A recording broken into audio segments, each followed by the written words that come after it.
Good afternoon and welcome to today's Mary Trump Show live stream of the 7th, I believe, January Select Committee hearing looking into the insurrection. Joining me right now is Dean Obeidallah, a host of the Dean Obeidallah podcast. How are you and what do you think? It's a seventh hearing. I can confirm it. I just fact checked it. Yes, it is the seventh hearing. So we are right. Hang on one second. I'm getting a little bit of feedback and I don't know why. Huh. Very weird. From me or from you? I don't know, but we'll figure it out. Can you hear anything? Because I hear you clearly. Okay. Anyway, I think we solved the problem. So Dean, I was hoping, since I don't have you for that much time, sure, you can kind of set up today's hearing, what you think has been going on, especially with the marathon deposition of Pat Cipollone and the fact that we now know that he never pleaded the fifth. He never contradicted any previous testimony. And as far as we know, he corroborated a lot of it, which I think is very exciting. So what do you think we should be looking for today? Well, today's the big thing that we've heard from the outside is they're going to talk about the Proud Boys and the Oath Keepers and their relationship to the January 6th terrorist attack. It's sort of like the January 6th committee is almost like a boy band. Everybody gets their time to do a solo. So today's Jamie Raskin and Stephanie Murphy get to come forward and do their solos. They get to lead the questioning, the whole thing like, girl, I love you, that kind of stuff. This is their time to go up there and do the boy band thing. But what I think everyone should listen carefully.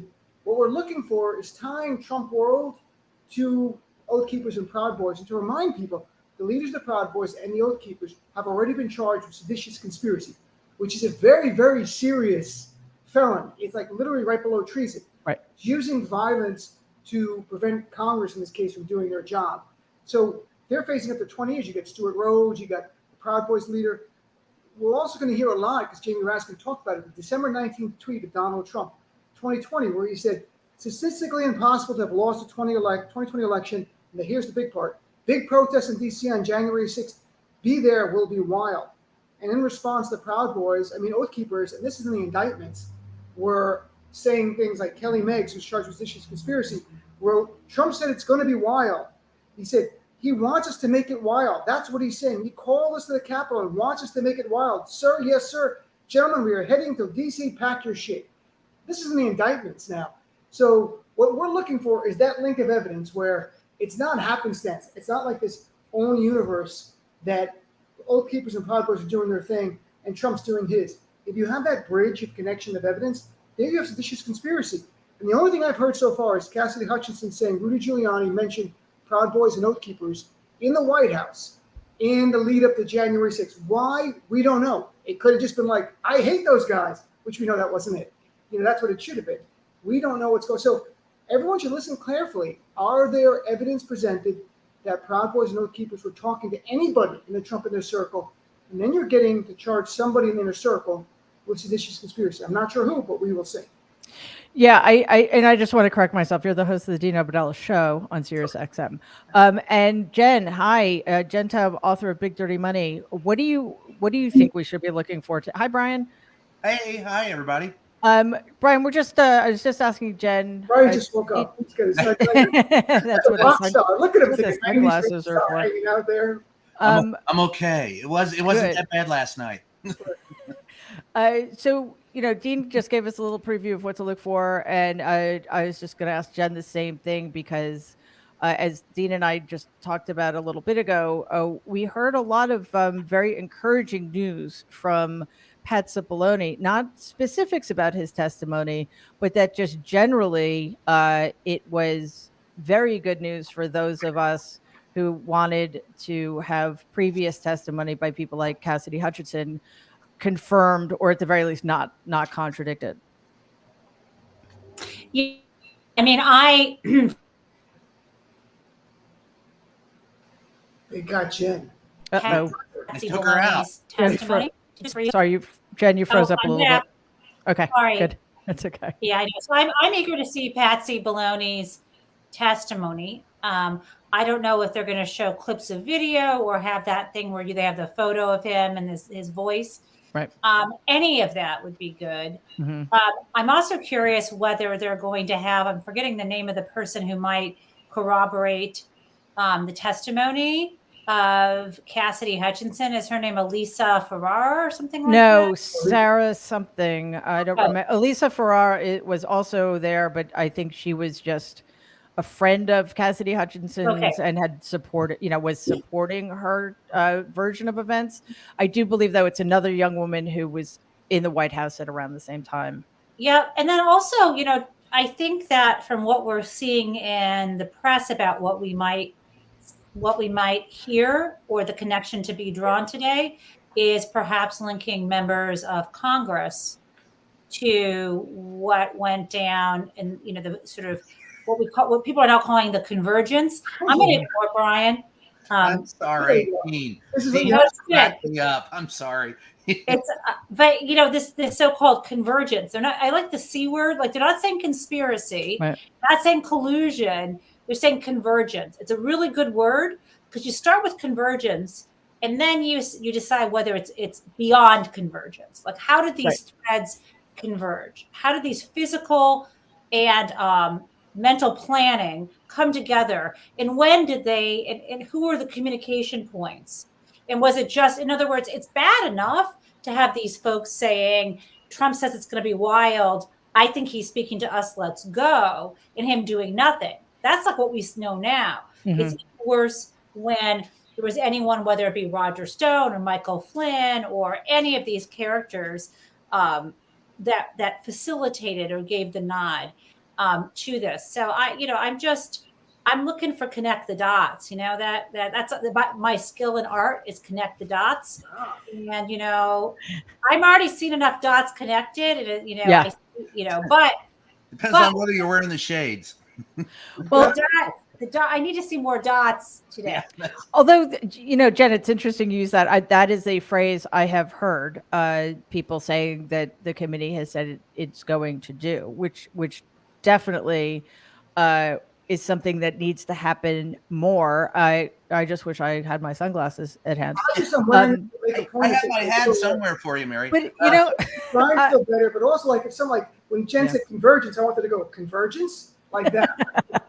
I'm gonna did the same That's thing. what you need. That's what I'm gonna bring my pink, my hippie sunglasses. Should I wear my rose Bring your colored Randy glasses? Rainbow glasses. There you go. makes you happy. It is bright today where we are. Yeah. I can't see without Can I say one thing to what Jen's saying? The Yeah. thing you're going to have to look at today, I don't think this hearing, this committee has taken a single misstep. I think they've been very calculating. They've been very cautious. And I think if they say they're going to link it, then they're going to link the dots, then they're going to link the dots. And Jamie Raskin coming out saying that you have to believe, that we believe everything Cipollone said and he verified everything that we had.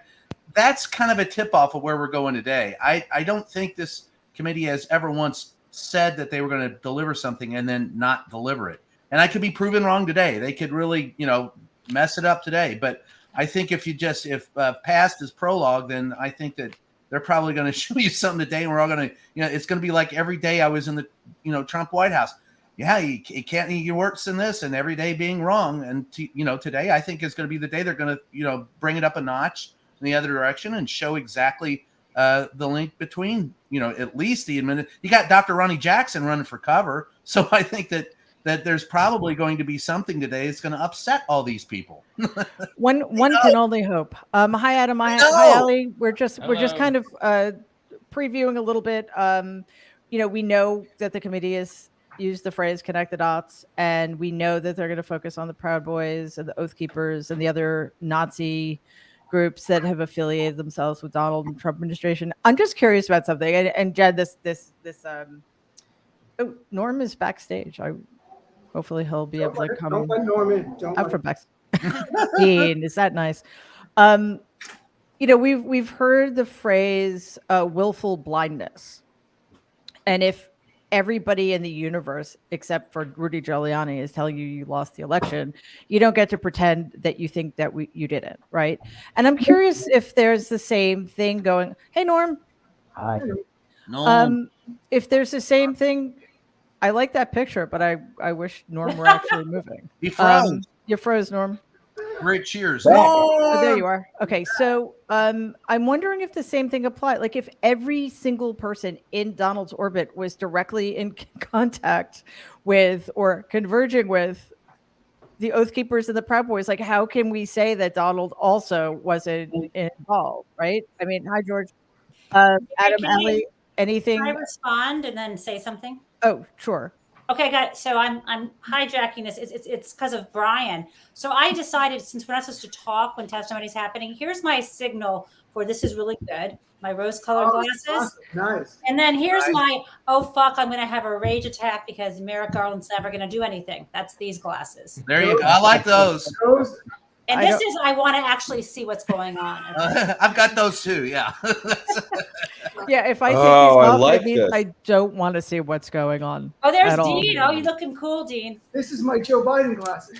Those are actually. Oh my God! Everybody has Norm. Those are Well, it's awesome. to blind us from Mary Stardom. Yeah. I should have worn my transition. Damn it. I had a date like that once. Whoa. Nice. I feel Adam. so naked. We're all ready to go. So, I think you're actually. Damn it. There are It's real loud. opportunities to kind of kibitz during the hearings, but choose them wisely. So, okay, we have just a couple of minutes, and Dean has to leave us. So, just quickly, Yes. Norm, George, Adam, Allie, just really quickly, like, what are you most looking for today? And then, Dean, if we can get your final thoughts before the committee starts and you leave. Norm.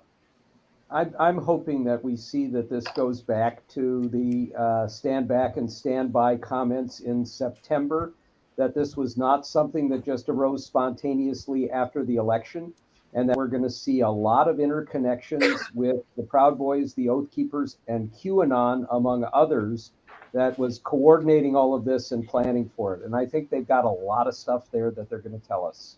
Yeah, I have to believe he would not have said stand back and stand by if he hadn't known that they were listening. Allie? Yeah, no, I agree with that. And if anything, it's like he had willful ignorance about what was going on at the very least. So we know that he was coordinating with these people on some level. And at the very least, he knew what was happening and didn't do anything about it. Adam?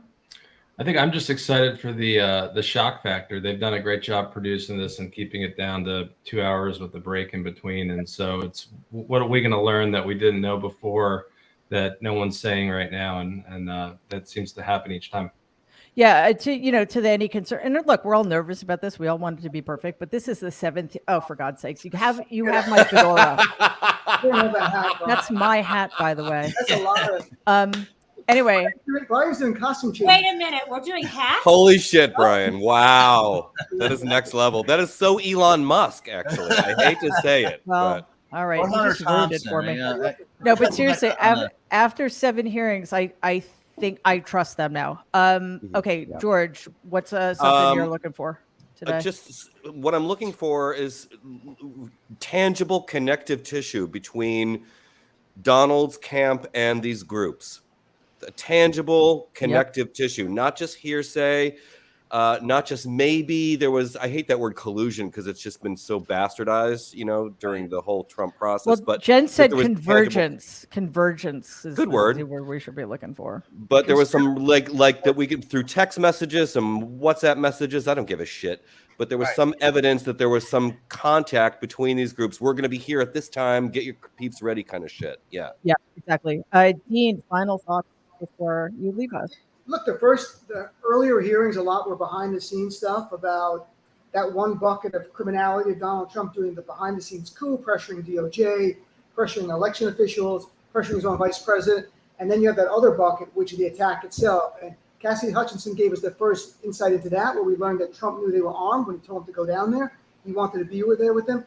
Today, we're going to learn about these actual terrorist groups, where if you look at the indictment of Stuart Rhodes, the head of the Oath Keepers, in the indictment, they have his communications on the day Donald Trump was projected to lose on November 7th, where he said, we got to do something here like they did in Serbia.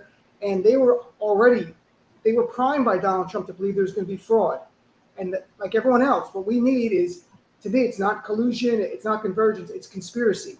We need that evidence to make the conspiracy where Donald Trump or others in his circle could be charged with seditious conspiracy like the Oath Keepers and Proud Boy leaders are right now. All we need is just conspiracy, showing a meeting of the minds and taking an overt act in furtherance of that. That's all we need, folks. We have conspiracy. Dean, let me ask you a question. When he came out in the press briefing room and told me on September 23rd that he wouldn't accept a peaceful transfer of election, and he was already doubting the outcome of the election before the votes were even cast and saying that there would be repercussions, doesn't that show some evidence of conspiracy? This is very specific, though. It really has to be. I know, but I mean, it points you in the direction. I think what you're looking for is the tangible, I got it on paper. But I think my point is, I think everything that Donald Trump did from that moment, well, even before that moment, but from that moment on, was all about conspiring to not give up the presidency. I mean, that began in But April. the word conspire, yeah. So but it just as a legal matter, I you know. need more than one person you can't conspire with yourself, even though he may be demented, narcissistic. He's only one person, so you need that other. You need not evidence. according to him. Yeah, but, you know, having charged these Proud Boys and Oath Keepers with seditious conspiracy, which means a very long prison sentence, some of them are going to start to think about whether maybe they'll try and cut a deal. Yep. And they may have evidence beyond just saying it of communications with people in the Trump orbit and possibly with Trump himself. That would be the real smoking gun that could lead to. Well, that's the end. If they've got that comes out the day it's all over with. Three Oath Keepers already have pled guilty to seditious conspiracy, and they're cooperating per the DOJ press release from a few weeks ago. So you have 3 who have pled guilty and are promising to cooperate to get a lesser sentence, like Norm is saying. They can't fabricate things, but they're going to give up names. And if it's Rudy Giuliani, remember, Cassidy Hutchinson said she heard Rudy mention Proud Boys and Oath Keepers when he was in the White House. Well, that doesn't make it a conspiracy, but what was he saying about them? Who was he talking to? And there we go. All right, here we go. Thank you, Dean. Thank you. Like your shades, Dean. I like that Jen got the straw.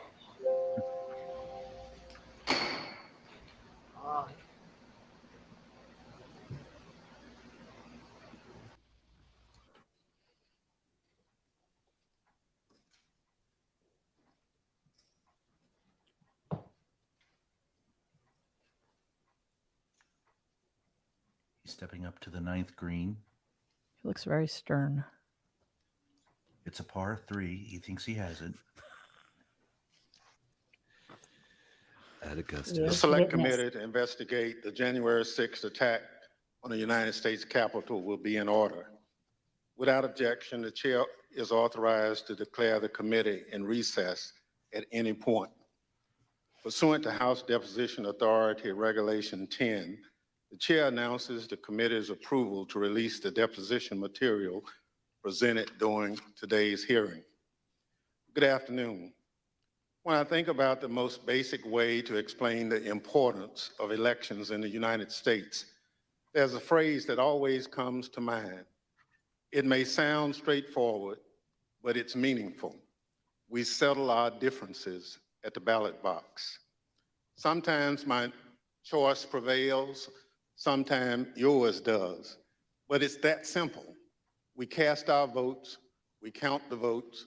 If something seems off with the results, we can challenge them in court, and then we accept the results. When you're on the losing side, that doesn't mean you have to be happy about it. And in the United States, there's plenty you can do and say so. You can protest, you can organize, you can get ready for the next election to try to make sure your side has a better chance the next time the people settle their differences at the ballot box. But you can't turn violent.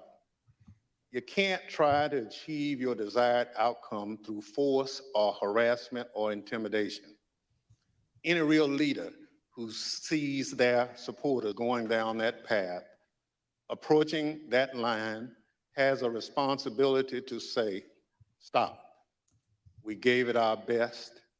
We came up short. We try again next time, because we settle our differences at the ballot box. On December 14th, 2020, the presidential election was officially over. The Electoral College had cast its vote. Joe Biden was the president-elect of the United States. By that point, many of Donald Trump's supporters were already convinced that the election had been stolen because that's what Donald had been telling them. So what Donald Trump was required to do in that moment, what would have been required of any American leader, was to say, we did our best and we came up short.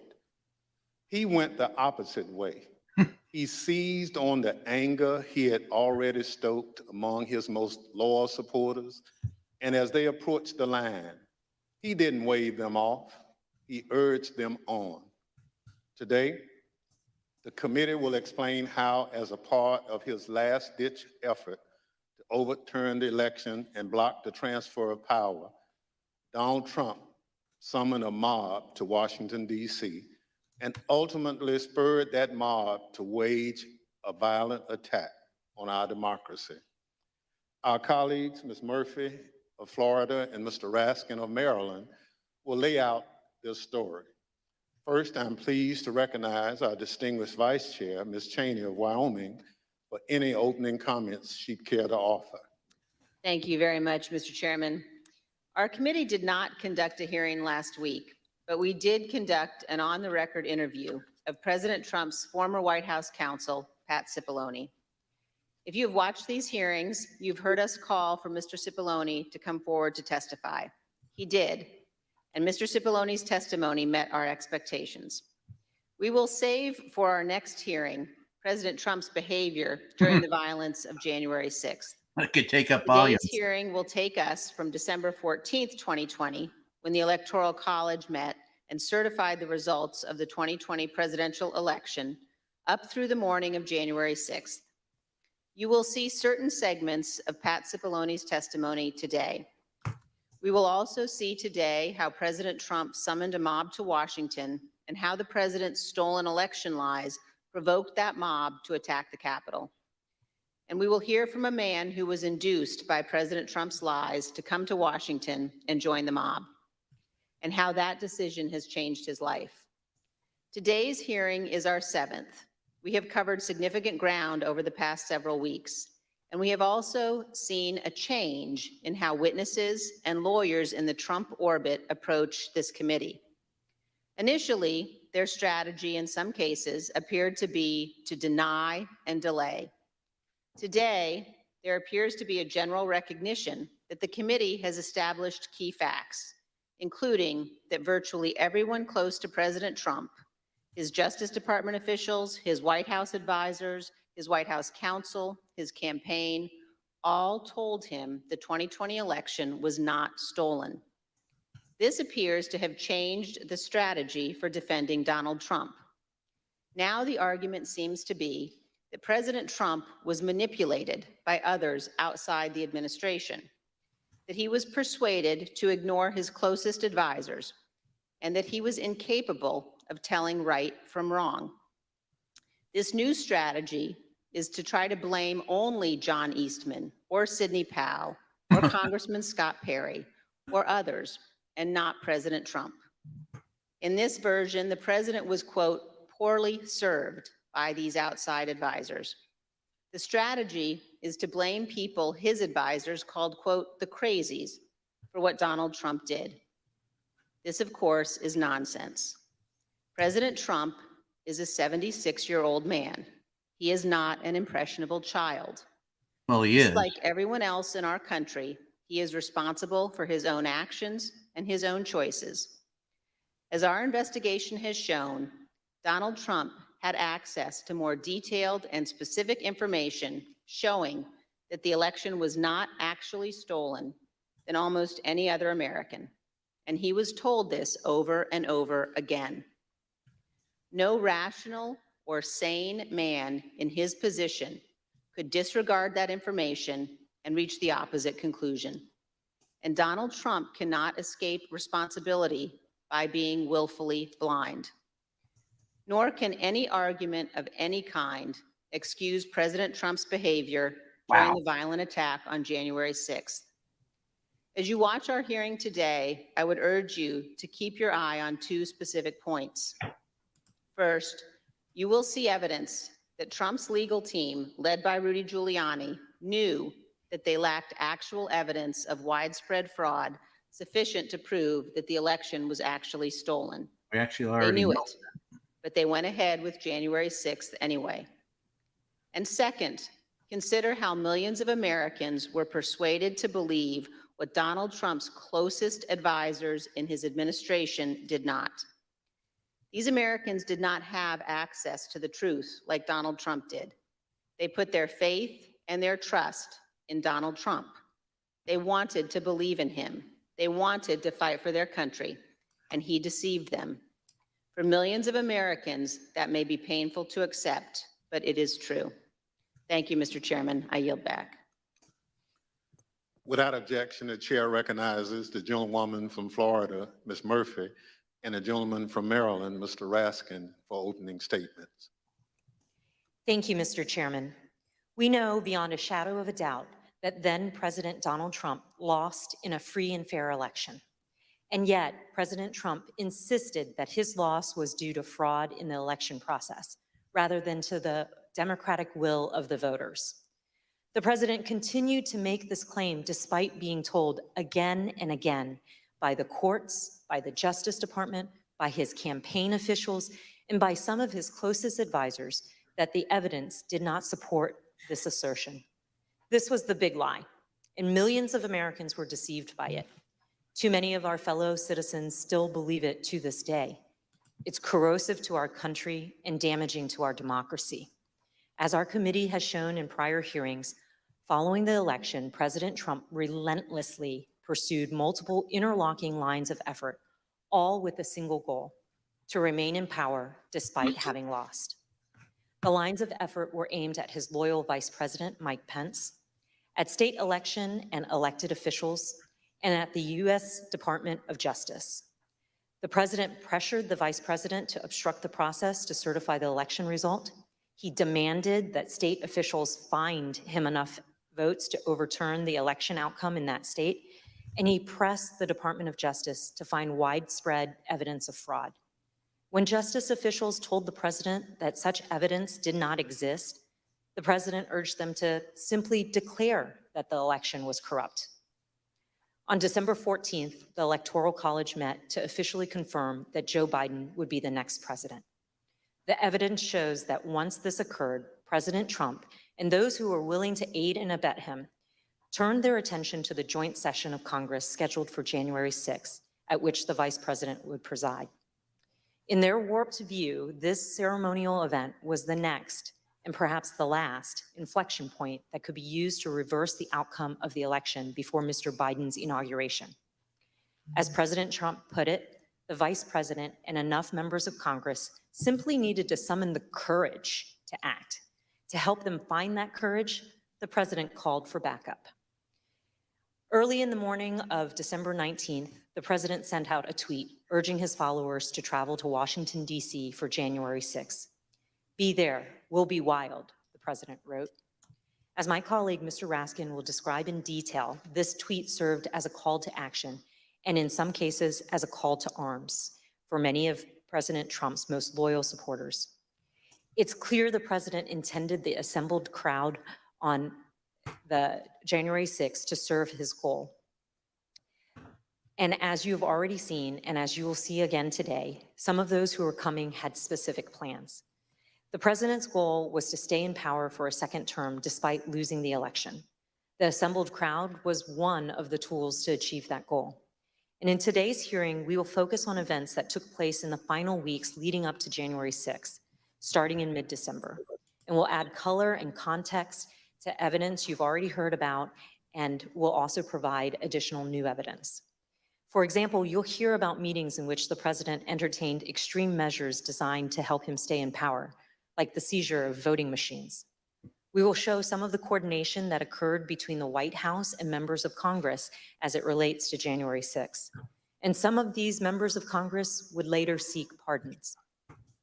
We will also examine some of the planning for the January 6th protests, placing special emphasis on one rally planner's concerns about the potential violence. And we will describe some of the president's key actions on the evening of January 5th and the morning of January 6th, including how the president edited and ad-libbed his speech that morning at the Ellipse directed the crowd to march to the Capitol, and spoke off script in a way that further inflamed an already angry crowd. I yield to the gentleman from Maryland, Mr. Raskin. Thank you, Ms. Murphy. Mr. Chairman, Madam Vice Chair. 4 days after the electors met across the country and made Joe Biden the president-elect, Donald Trump was still trying to find a way to hang on to the presidency. On Friday, December 18th, his team of outside advisors paid him a surprise visit in the White House that would quickly become the stuff of legend. The meeting has been called Unhinged, Not Normal, and the craziest meeting of the Trump presidency. The outside lawyers who've been involved in dozens of failed lawsuits had lots of theories supporting the big lie, but no evidence to support it. As we will see, however, they brought to the White House a draft executive order that they had prepared for President Trump to further his ends. Specifically, they proposed the immediate mass seizure of state election machines by the U.S. military. The meeting ended after midnight with apparent rejection of that idea. In the wee hours of December 19th, dissatisfied with his options, Donald Trump decided to call for a large and wild crowd on Wednesday, January 6th, the day when Congress would meet to certify the electoral votes.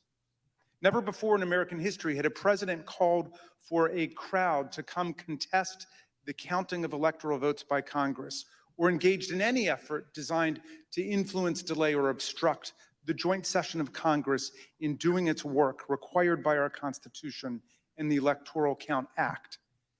As we'll see, Donald Trump's 1:42 a.m. tweet electrified and galvanized his supporters, especially the dangerous extremists and the Oath Keepers, the Proud Boys, and other racist and white nationalist groups spoiling for a fight against the government. 3 rings of interwoven attack were now operating towards January 6th. On the inside ring, Trump continued trying to work to overturn the election by getting Mike Pence to abandon his oath of office as vice president and assert the unilateral power to reject electoral votes. This would have been a fundamental and unprecedented breach of the Constitution that would promise Trump multiple ways of staying in office. Meanwhile, in the middle ring, members of domestic violent extremist groups created an alliance, both online and in person, to coordinate a massive effort to storm, invade, and occupy the Capitol. By placing a target on the joint session of Congress, Trump had mobilized these groups around a common goal, emboldening them, strengthening their working relationships, and helping build their numbers. Finally, in the outer ring, on January 6th, there assembled a large and angry crowd, the political force that Trump considered both the touchstone and the measure of his political power. Here were thousands of enraged Trump followers, thoroughly convinced by the big lie, who traveled from across the country to join Trump's wild rally to stop the steal. With the proper incitement by political leaders and the proper instigation from the extremists, many members of this crowd could be led to storm the Capitol, confront the vice president in Congress, and try to overturn the 2020 election results. All of these efforts would converge and explode on January the 6th. Mr. Chairman, as you know better than any other member of this committee from the wrenching struggle for voting rights in your beloved Mississippi, the problem of politicians whipping up mob violence to destroy fair elections is the oldest domestic enemy of constitutional democracy in America. Abraham Lincoln knew it too. In 1837, a racist mob in Alton, Illinois, broke into the offices of an abolitionist newspaper and killed its editor, Elijah Lovejoy. Lincoln wrote a speech in which he said that no transatlantic military giant could ever crush us as a nation, even with all of the fortunes in the world.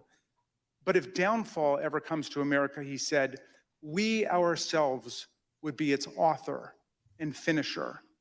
If racist mobs are encouraged by politicians to rampage and terrorize, Lincoln said, they will violate the rights of other citizens and quickly destroy the bonds of social trust necessary for democracy to work. Mobs and demagogues will put us on a path to political tyranny, Lincoln said. As we'll see today, this very old problem has returned with new ferocity today as a president who lost an election deployed a mob which included dangerous extremists to attack the constitutional system of election, and the peaceful transfer of power. And as we'll see, the creation of the internet and social media has given today's tyrants tools of propaganda and disinformation that yesterday's despots could only have dreamed of. I yield back to the gentlelady from often Florida, did. Mr. Murphy. Article 2 of the United States Constitution establishes the Electoral College. Each state's laws provide that electors are to be chosen by a popular vote. And on December 14th, 2020, electors met in all 50 states and the District of Columbia to cast their votes. Joseph Biden won by a margin of 306 to 232. The election was over. Mr. Biden was the president-elect. Before the Electoral College met, Donald Trump and his allies filed dozens of legal challenges to the election, but they lost over and over again, including in front of multiple judges President Trump had nominated to the bench. In many of these cases, the judges were highly critical of the arguments put forward, explaining that no genuine evidence of widespread fraud had been presented. For example, a federal judge in Pennsylvania said, "This court has been presented with strained legal arguments without merit and speculative accusations unsupported by evidence. In the United States of America, this cannot justify the disenfranchisement of a single voter, let alone all the voters of its 6th most populated state." On December 15th, after the Electoral College certified the outcome, the Republican Majority Leader in the Senate acknowledged Mr. Biden's victory. Yesterday, electors met in all 50 states. Mitch McConnell. So as of this morning, our country has officially a president-elect and a vice president-elect. Many millions of us had hoped the presidential election would yield a different result. Traitor. But our system of government Not to has himself. That's all he processes cares to about. determine who will be sworn in on January the 20th. The Electoral College has spoken. So today I want to congratulate President-elect Joe Biden. Even members of President Trump's cabinet and his White House staff understood the significance of his losses in the courts and the absence of evidence of fraud. They also respected the constitutional certification by the Electoral College. Many of them told President Trump that it was time to concede the election to Mr. Biden. For example, then Secretary of Labor Jean Scalia, an accomplished lawyer and the son of late Justice Scalia, called President Trump in mid-December and advised him to concede and accept the rulings of the courts. And so I had to put a call into the president. I might have called on the 13th. We spoke, I believe, on the 14th, in which I conveyed to him that I thought that it was time for him to acknowledge that President Biden had prevailed in the election. But I communicated to the president that when that legal process is exhausted and when the electors have voted, that's the point at which that outcome needs to be expected. I told him that I did believe, yes, that once those legal processes were run, if fraud had not been established that had affected the outcome of the election, that unfortunately I believe that what had to be done was concede the outcome. As you've seen in prior hearings, President Trump's Justice Department, his White House staff, and his campaign officials were repeatedly telling him that there was no evidence of fraud sufficient to change the outcome of the election. And last week, we conducted an 8-hour interview with President Trump's White House counsel, Pat Cipollone. You'll see a number of excerpts of that interview today and even more in our next hearing. Mr. Cipollone told us that he agreed with the testimony that there was no evidence of fraud sufficient to overturn the election. I want to start by asking if you agree, Mr. Cipollone, with the conclusions of Matt Morgan and Bill Barr, of all of the individuals who evaluated those claims, that there is no evidence of election fraud sufficient to undermine the outcome in a particular state. Yes, I agree with that. And Mr. Cipollone also specifically testified that he believed that Donald Trump should have conceded the election. Did you believe, and Mr. Cipollone, that the president should concede once you made the determination based on the investigations that you credited DOJ did, did you in your mind form a belief that the president should concede the election loss. And so I recognize the look on his face. Well, again, I was the White House counsel. Some of those decisions are political. So to the extent that, but if your question is, did I believe he should concede the election at a point in time? Yes, I did. I believe Leader McConnell went onto the floor of the Senate, I believe in mid-December, and basically said, the process is done. That would be in line with my thinking on these things. As Attorney General Bill Barr testified, December 14th should have been the end of the matter. December 14th was the day that the states certified their votes and sent them to Congress. And in my view, that was the end of the matter. I didn't see, I thought that this would lead inexorably to a new administration. Mr. Cipollone also testified that the president's chief of staff, He Mark admitted the Meadows, obvious. said he shared this view. as early as that November 23rd meeting, we understand that there was discussion about the president possibly conceding the election. And specifically, we understand that Mark Meadows assured both you and Attorney General Barr that the president would eventually agree to a graceful exit. Do you remember Mr. Meadows making any such representation? Would never Are you saying happen. as part of that meeting or separately? Again, without getting into that meeting, I would say that is a statement and a sentiment that I heard from Mark Meadows. I see. And again, do you know if it was on November 23rd or some point? Again, it was probably, around that time, and it was probably subsequent to that time. It wasn't a one-time statement. Mr. Meadows has refused to testify, and the committee is in litigation with him. But many other White House officials shared the view that once the litigation ended and the Electoral College met, the election was over. And here's President Trump's former press secretary. I wanted to clarify, Ms. McEnany, so back to my previous question, it was your view then, or was it your view that the efforts to overturn the election should have stopped once the litigation was complete? In my view, upon the conclusion of litigation was when I began to plan for life after the administration. And this is what Ivanka Trump told us. December 14th was the day on which the Electoral College met, when these electors around the country met and cast the electoral votes consistent with the popular vote in each state. And it was obviously a public proceeding or a series of proceedings that President Biden had obtained the requisite number of electors. Was that an important day for you? Did that affect sort of your planning or your realization as to whether or not there was going to be an end of this administration? I think so. I think it was my sentiment probably prior as well.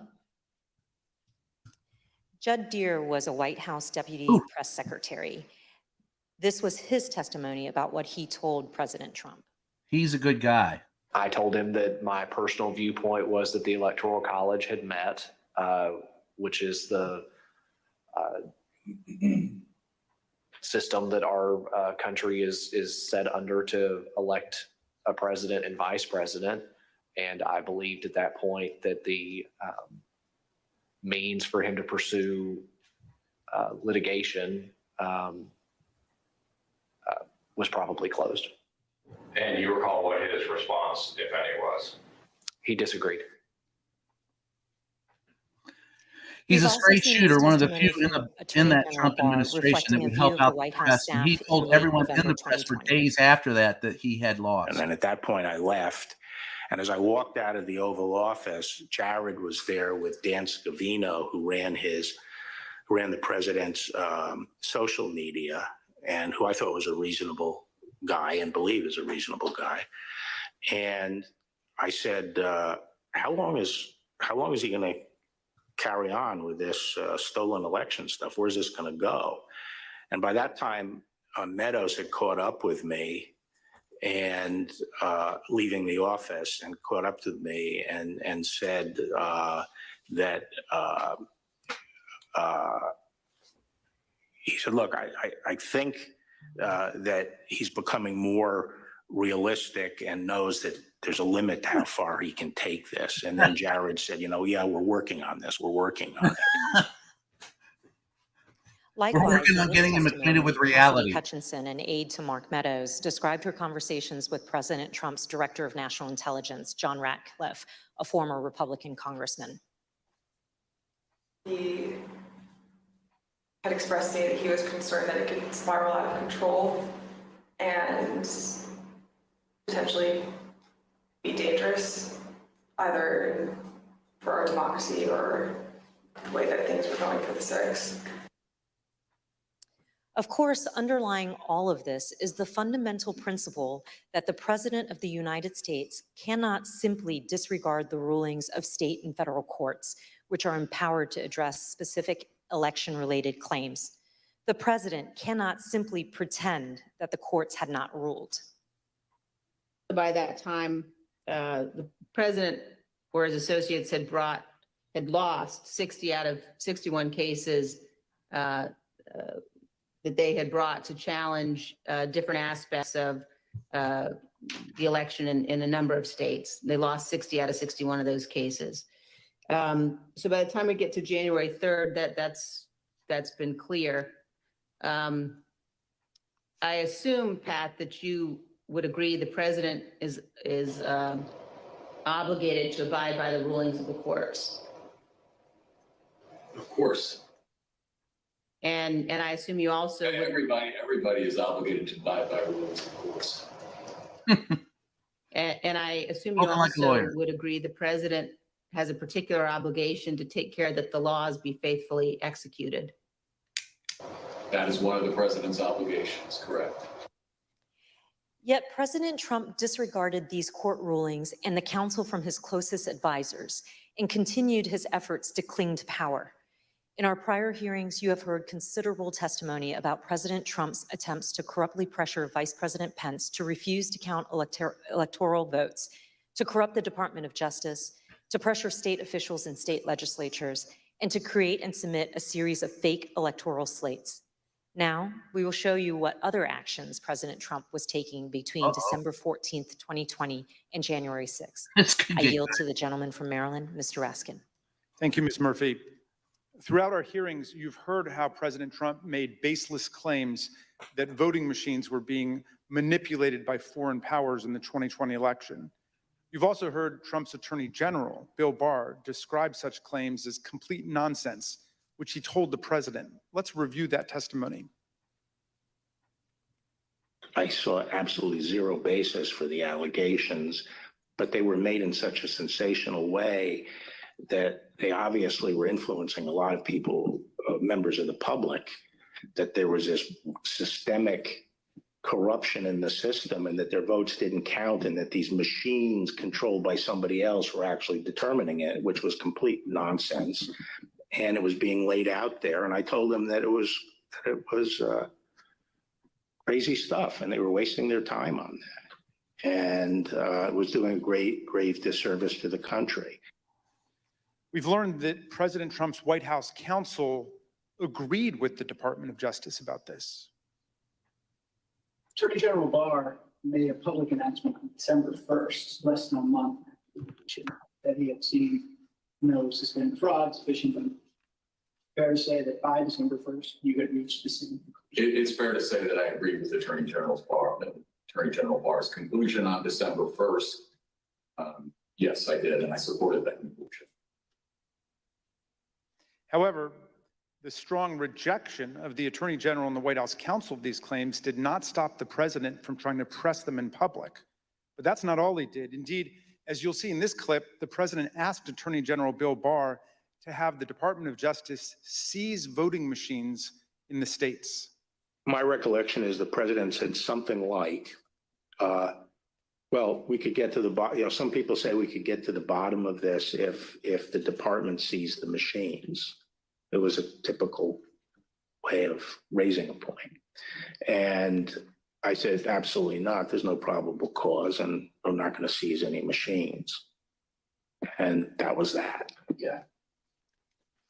But this wasn't the end of the matter. On the evening of December 18th, 2020, Sidney Powell, General Michael Flynn, and others entered the White House for an unplanned meeting with the president, the meeting that would last multiple hours and become hot-blooded and contentious.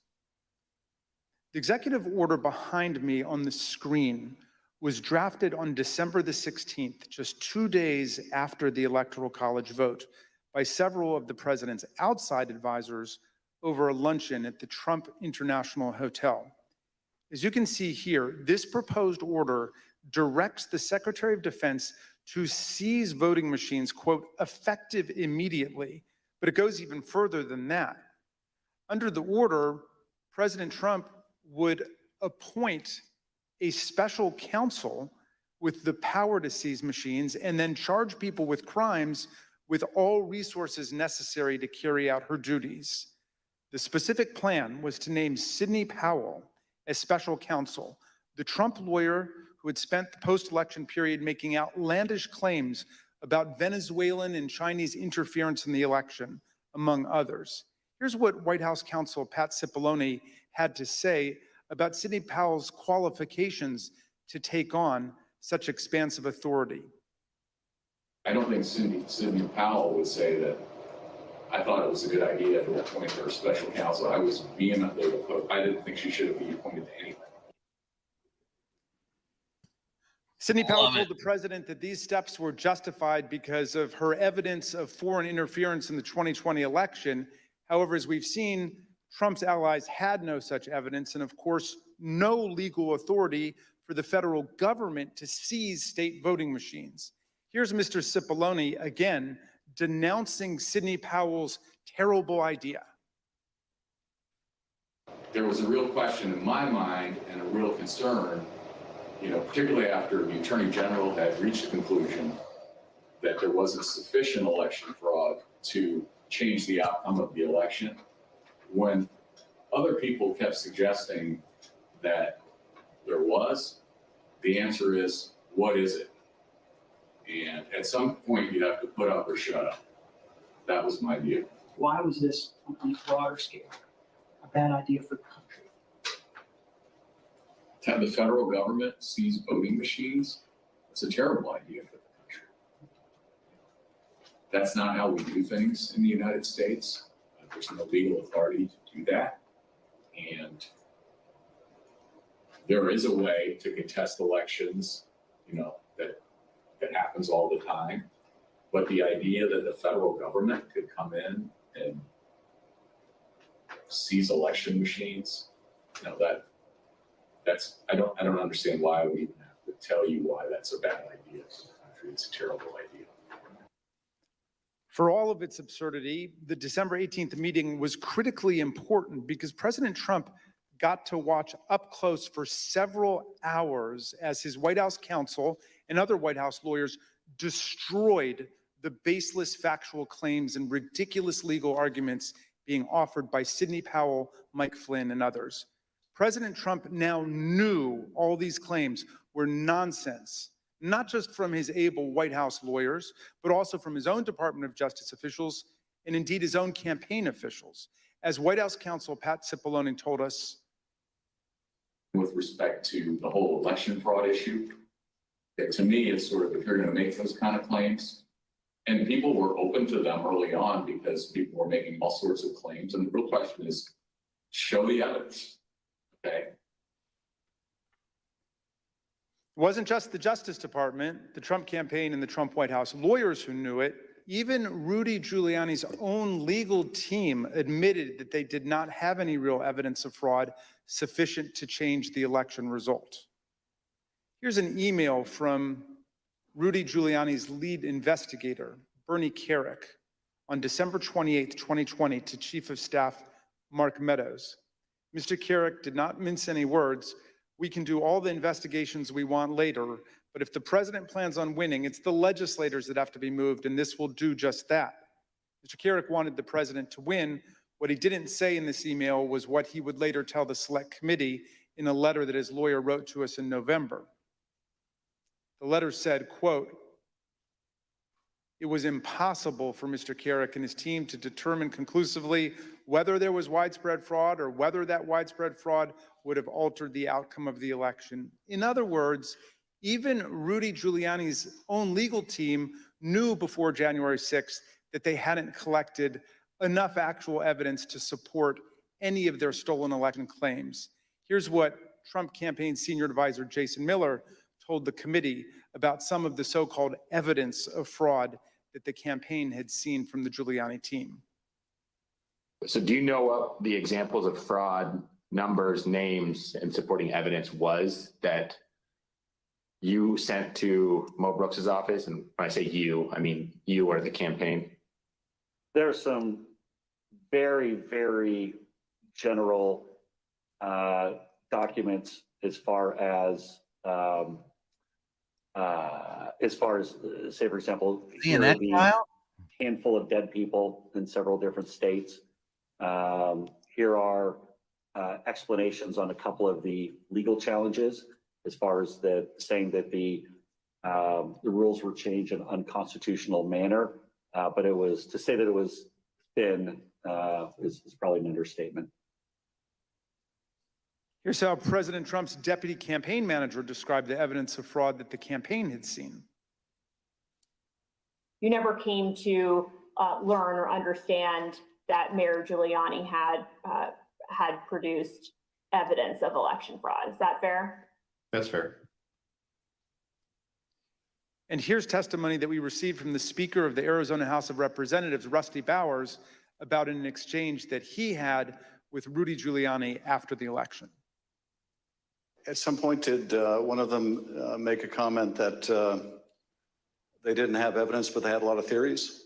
That was Mr. Giuliani. Chief of Staff Mark Meadows told people that he thought Trump should concede around the time the Electoral College certified the result. But nonetheless, he later worked to try to facilitate President Trump's wishes. Here's what Cassidy Hutchinson told us. During this period, I perceived his goal with all of this to keep Trump in office. He had very seriously and deeply considered the allegations of voter fraud. But when he began acknowledging that maybe there wasn't enough voter fraud to overturn the election, I witnessed him start to explore potential constitutional loopholes more extensively, which I then connected with John Eastman's theories.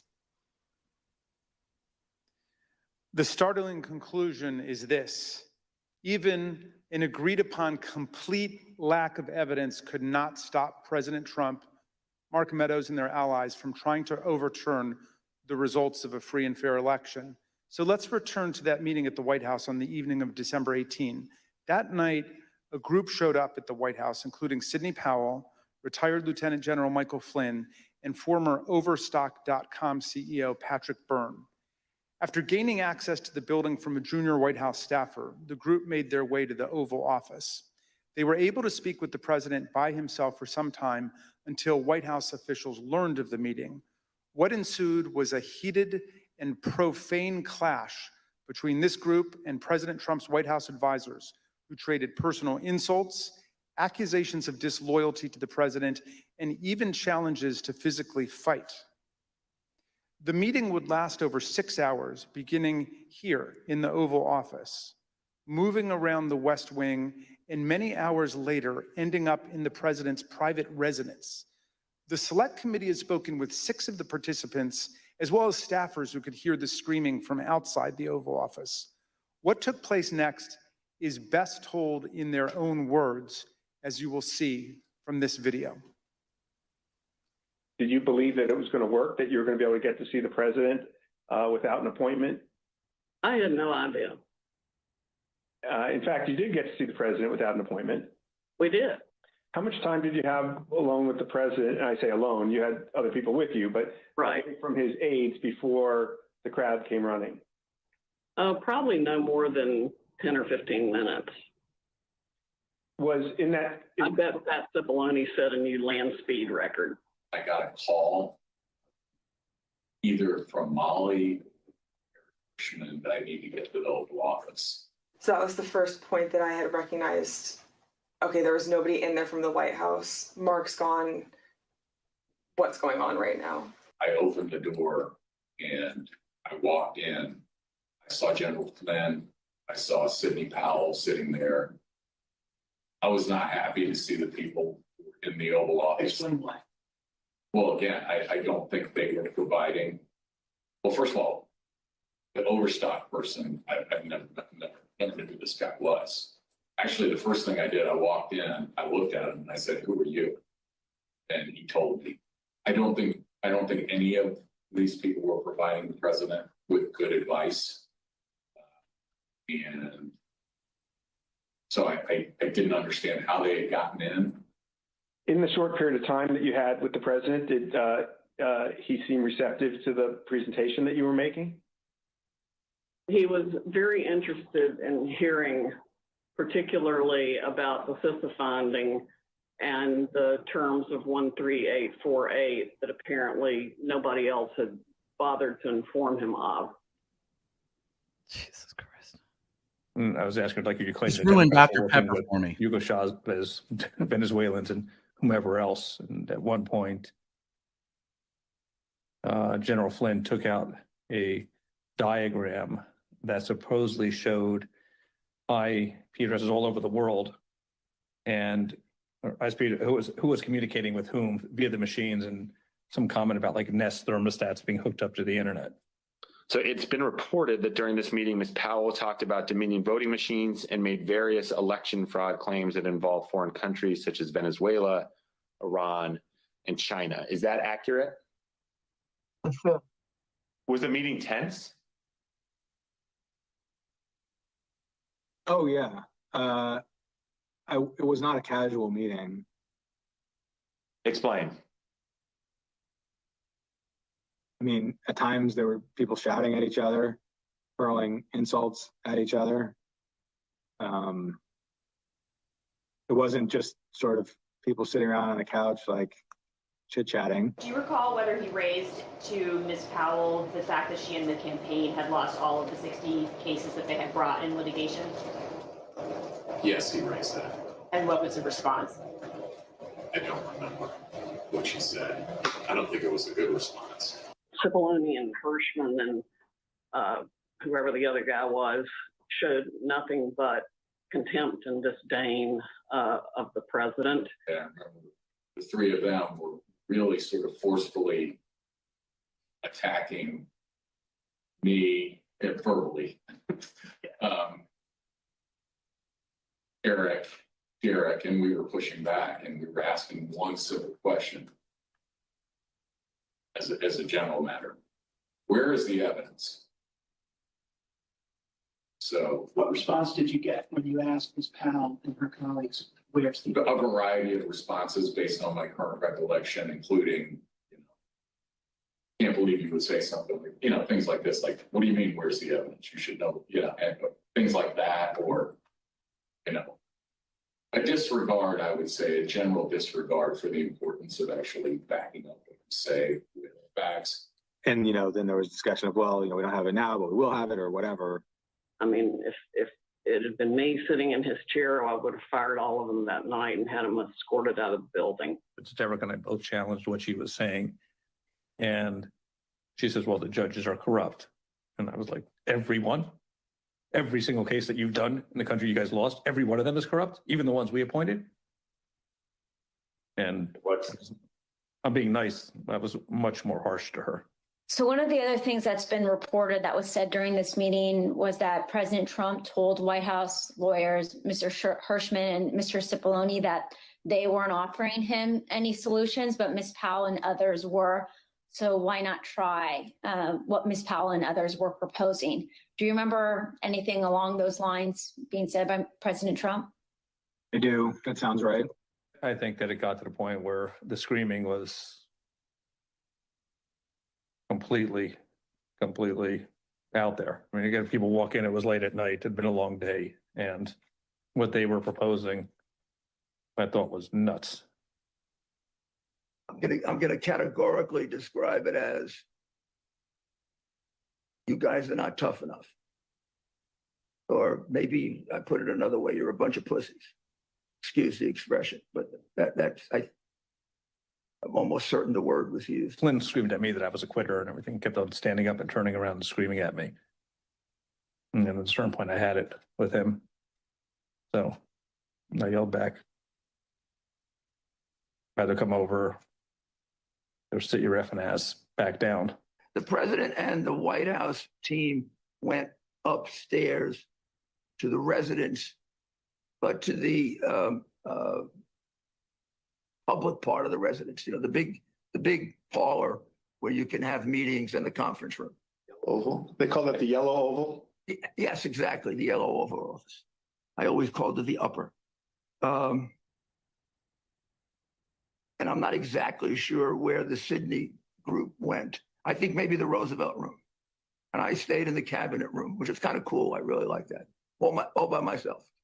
At the end of the day, we landed where we started the meeting, at least from a structural standpoint, which was Sidney Powell was fighting, Mike Flynn was fighting. They were looking for avenues that would result in President Trump remaining President Trump for a second term. The meeting finally ended after midnight. Here are text messages sent by Cassidy Hutchinson during and after the meeting. As you can see, Ms. Hutchinson reported that the meeting in the West Wing was unhinged. The meeting finally broke up after midnight. During the early morning of December 19, Cassidy Hutchinson captured the moment of Mark Meadows escorting Rudy Giuliani off the White House grounds to, quote, make sure he didn't wander back into the mansion. Certain accounts of this meeting indicate that President Trump actually granted Ms. Powell security clearance and appointed her to a somewhat ill-defined position of special counsel. He asked Pat Cipollone if he had the authority to name me special counsel, and he said yes. And then he asked him if he had the authority to give me whatever security clearance I needed, and Pat Cipollone said yes. And then the president said, okay, I'm naming her that, and I'm giving her security clearance. And then shortly before we left, and it totally blew up, was when Cipollone and/or Hirschman and whoever the other young man was said, you can name her whatever you want to name her, and no one's going to pay any attention to it. Because how did he respond? How did the president respond to that? Something like, you see what I deal with this all the time. Over the ensuing days, no further steps were taken to appoint Sidney Powell, but there is some ambiguity about what the president actually said and did during the meeting. Here is how Pat Cipollone described it. I don't know what her understanding of whether she had been appointed, what she had been appointed to. Okay.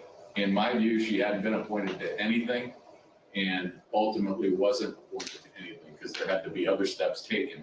So that was my view when I left the meeting, but she may have a different view and others may have a different view and the president may have a different view. Were any steps taken, including the president himself telling her she'd been appointed? Again, I'm not going to get into what the president said in the meeting.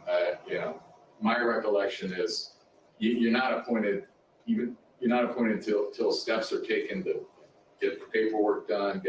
And when I left the meeting, okay, I guess what I'm trying to say is I'm not going to get into what the president said or said he wanted. Mr. Cipollone, when the matter continued over the next several days, He didn't want to call BS, but that's what it was. Sidney was still seeking an appointment, or that she was asserting that she had been appointed by the president at the December 18 meeting? Now that you mentioned it, probably both. In terms of I think she may have been of the view that she had been appointed and was seeking to, get that done. Because she's And, crazy. And that she should be appointed. As you listen to these clips, remember that That Ms. was her Powell, main who qualification. President Trump tried to make special counsel, was ultimately only. sanctioned by a federal court and sued by Dominion Voting Systems for defamation. In her own defense to that lawsuit, Sidney Powell argued that, quote, no reasonable person would conclude that the statements were truly statements of fact.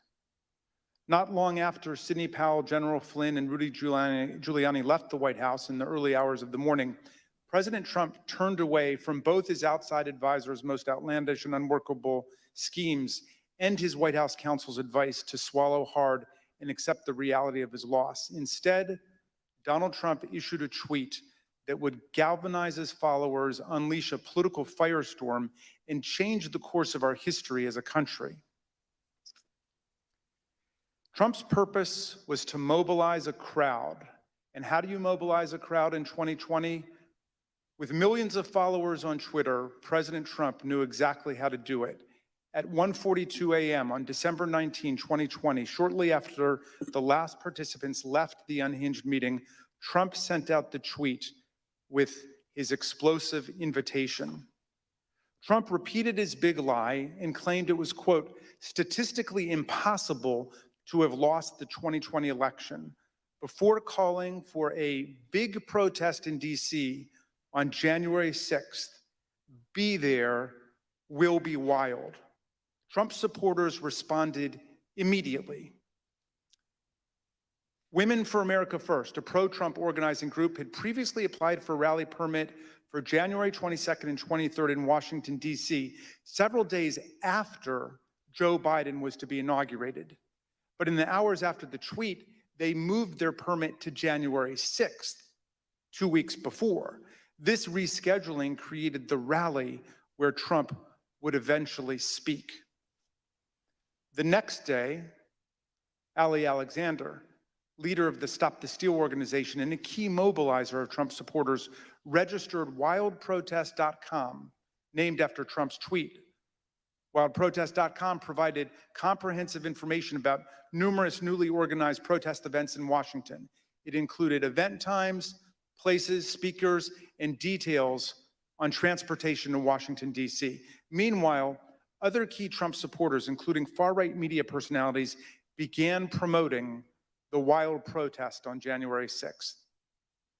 It's Saturday, December 19th. The year is 2020. And one of the most historic events in American history has just taken place. President Trump, in the early morning hours today, tweeted that he wants the American people to march on Washington, D.C. on January 6, 2021. And now Donald Trump is calling on his supporters to descend on Washington, D.C., January 6th. He is now Wow, Tim Cool really fell from to grace. take action and to show our numbers. We're going to only be saved by millions of Americans moving to Washington, occupying the entire area, if necessary, storming right into the Capitol. You know, we know the rules of engagement. If you have enough people, you can push down any kind of a fence or a wall. This could be Trump's last stand. And it's a time when he has specifically called on his supporters to arrive in D.C. That's something that may actually be the big push Trump supporters need to say, this is it. It's now or never. You better understand something, son. You better understand something. Red wave, bitch. Red wave. This is going to be a red wedding going down January 6th. On that day, Trump says, show The danger up for of a too much protest. Adderall. It's going to be wild. And based on what we've already seen from the previous events, I think Trump is absolutely correct. Motherfucker, you better look outside. You better look out January 6th. Kick that fucking door open. Look down the street. There's going to be 1 million plus geeks. This guy's loving that he's on national television right Time now. for games is over. The time for action is now. Where were you when history called? Where were you when you and your children's destiny and future was on the line? In that clip, you heard one of Trump's supporters predict. We're going to leave this January 6th committee hearing to honor our more than 40-year commitment to covering Congress. You can continue watching the hearing on C-SPAN.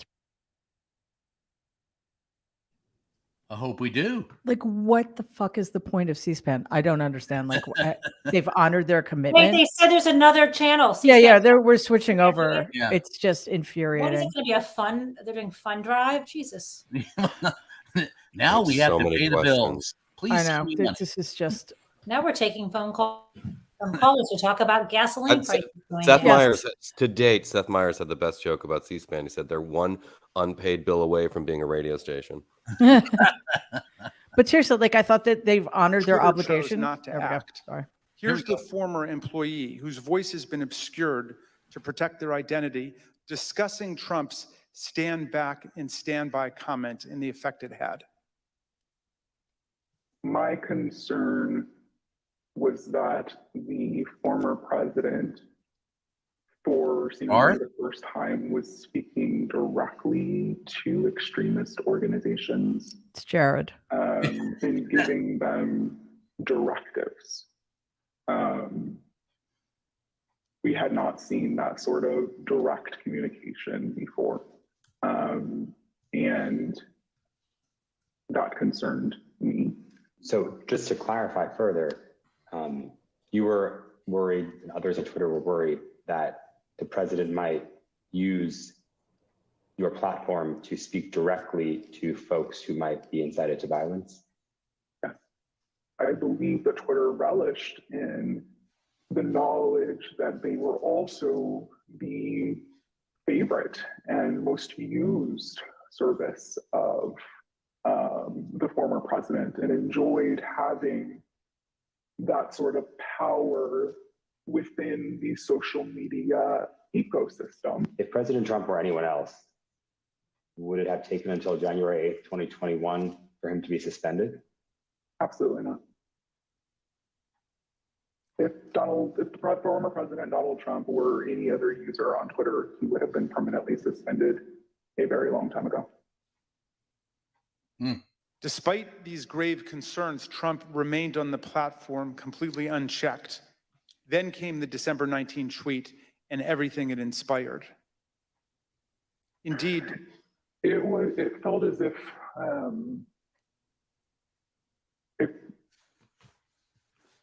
a mob was being organized, and they were gathering together their weaponry and their logic and their reasoning behind why they were prepared to fight prior to December 19th.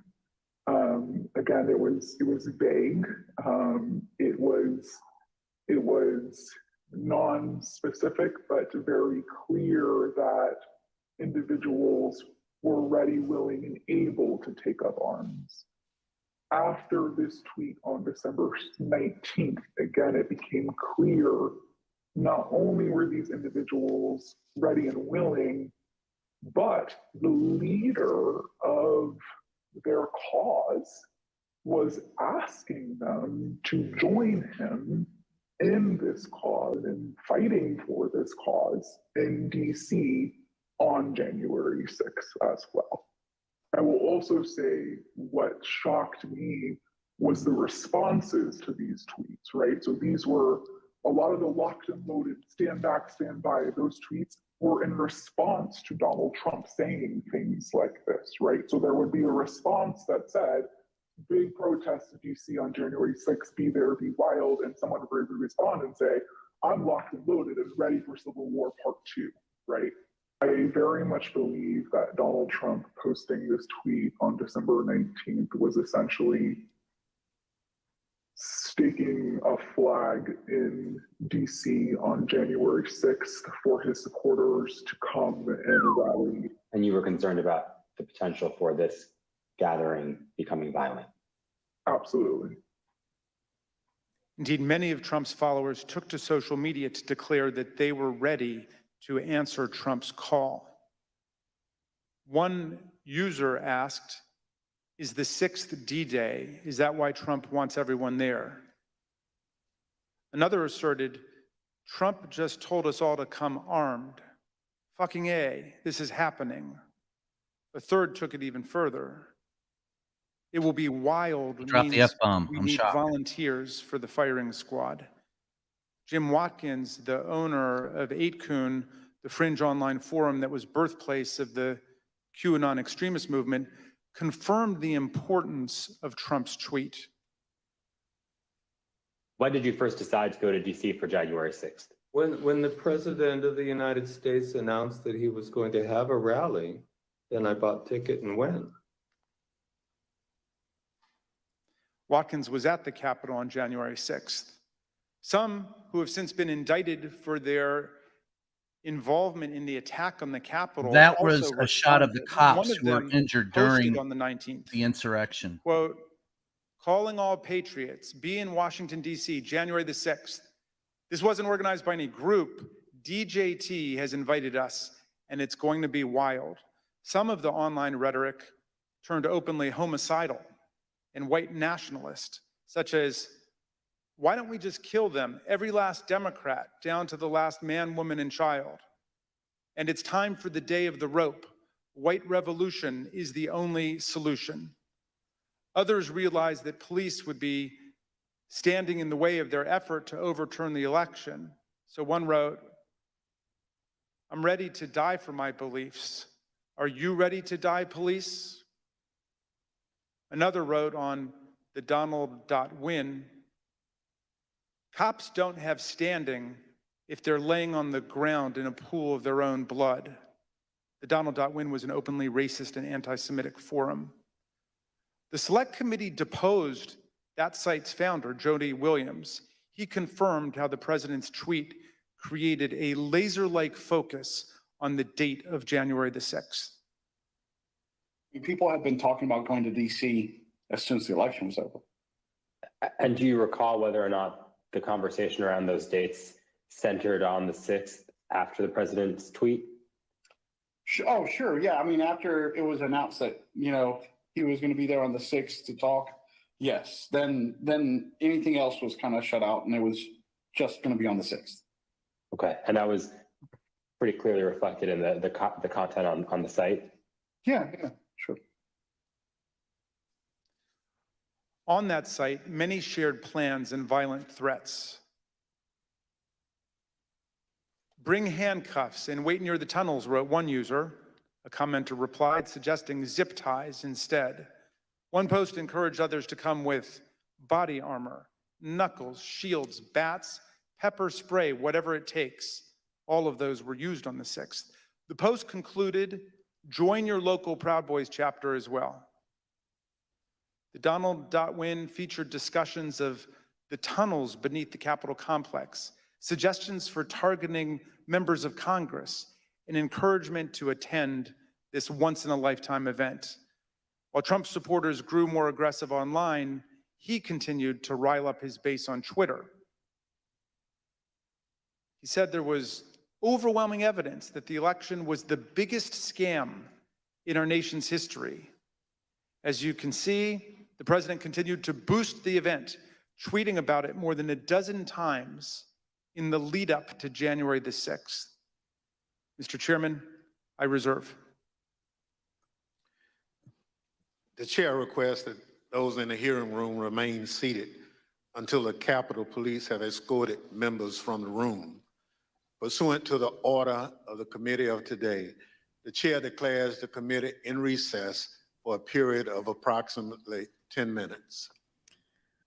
Okay, I have so many questions. My first is, what the fuck else could C-SPAN possibly be showing that's more important than this? It's embarrassing. Okay. Wow. It's interesting the difference in tone here. You know, there's obviously not as much drama.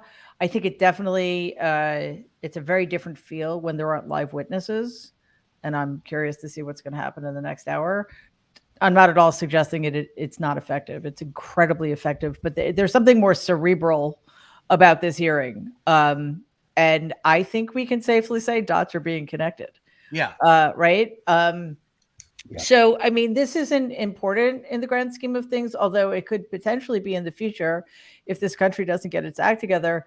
The fact that we're subjected to these grotesque, stupid, unworthy people, that these are the people who had access to the White House, is just so shameful. I mean, that's Donald all over. If no matter what kind of cretin you are, if you kiss his ass sufficiently, you are welcome. Mary, that was who he had in that White House every day. I know. I was just going to say that one of the things that you put in the chat, Brian, was the list of people who had open access to the White House was just horrifying.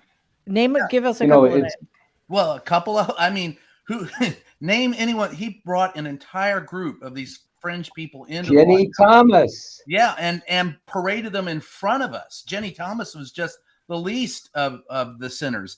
The QAnon supporters who walked around and said that there was a drinking of blood in a basement, trading museum of children. That was all of those people. Name one. Name any of them, and they all had access at some point in time. But for me, what was most discouraging was seeing like Boris Festian.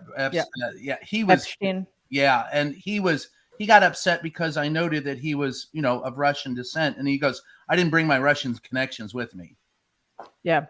Well, okay. So I just want to just hang on 1 second, Norm. I want to sort of set the table here. That was just my first. I can't believe I have to listen to fucking Sidney Powell, who should be in a locked ward somewhere.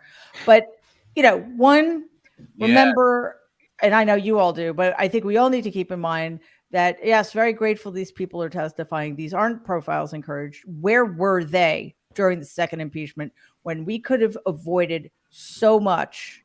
Where were they before January 6th? But at the very least, where were they on January 6th? So we wouldn't have to be talking about, the potential for Donald to run again in 2024. The other thing, I'm not seeing enough. I'm not saying it won't happen, but I want this to be tied directly to the entire Republican Party. It is not enough to get rid of Donald and his inner circle. The entire party needs to be indicted because, yeah, sure. Wow. Hi.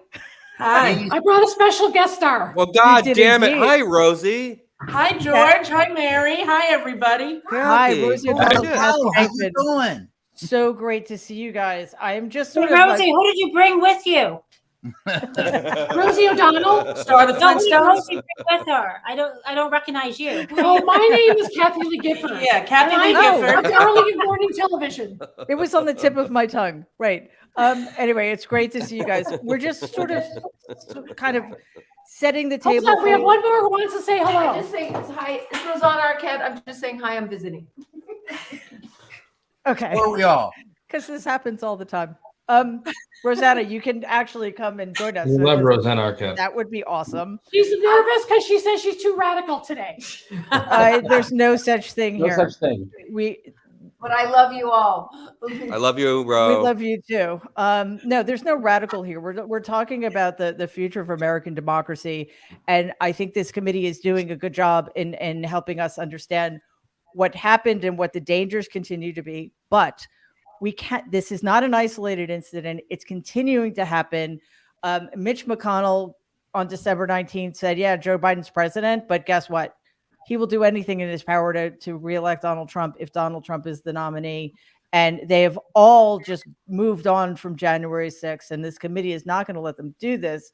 But I just want to go around and see what your thoughts are, how effective you think this has been, and what else do you think needs to happen in order to drive home that there are, there a lot. Hey, Kurt, a lot more work needs to be done to make sure that the Republican Party, which is a party of fascists, skates away from responsibility. Norm, let's start with you. Yeah, so just following on what you said earlier, Mary, I have no use for Pat Cipollone or Bill Barr or Eric Hirschman or any of the rest of them. But we need to keep in mind that if Trump ever got reelected, they wouldn't be there. The Sidney Powells and Mike Lindells and others would be in charge of our intelligence, of our Justice Department, of all the other departments. This man cannot be allowed anywhere near any public office, and that has to be a top priority.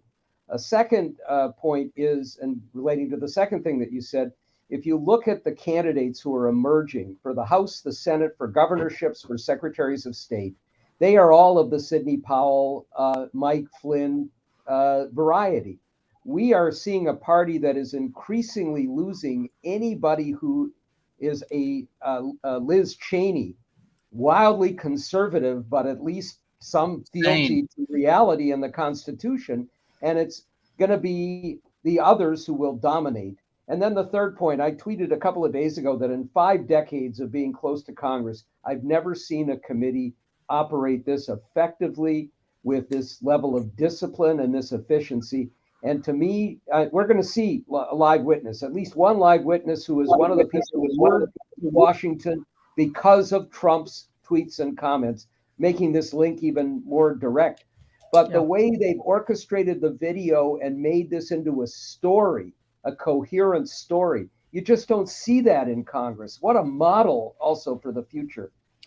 Yeah, I totally agree. Jen, I know you have a thought, but because Rosie's here for the first time, I love, and Rosanna as well, if she can stop being shy, be as radical as you want.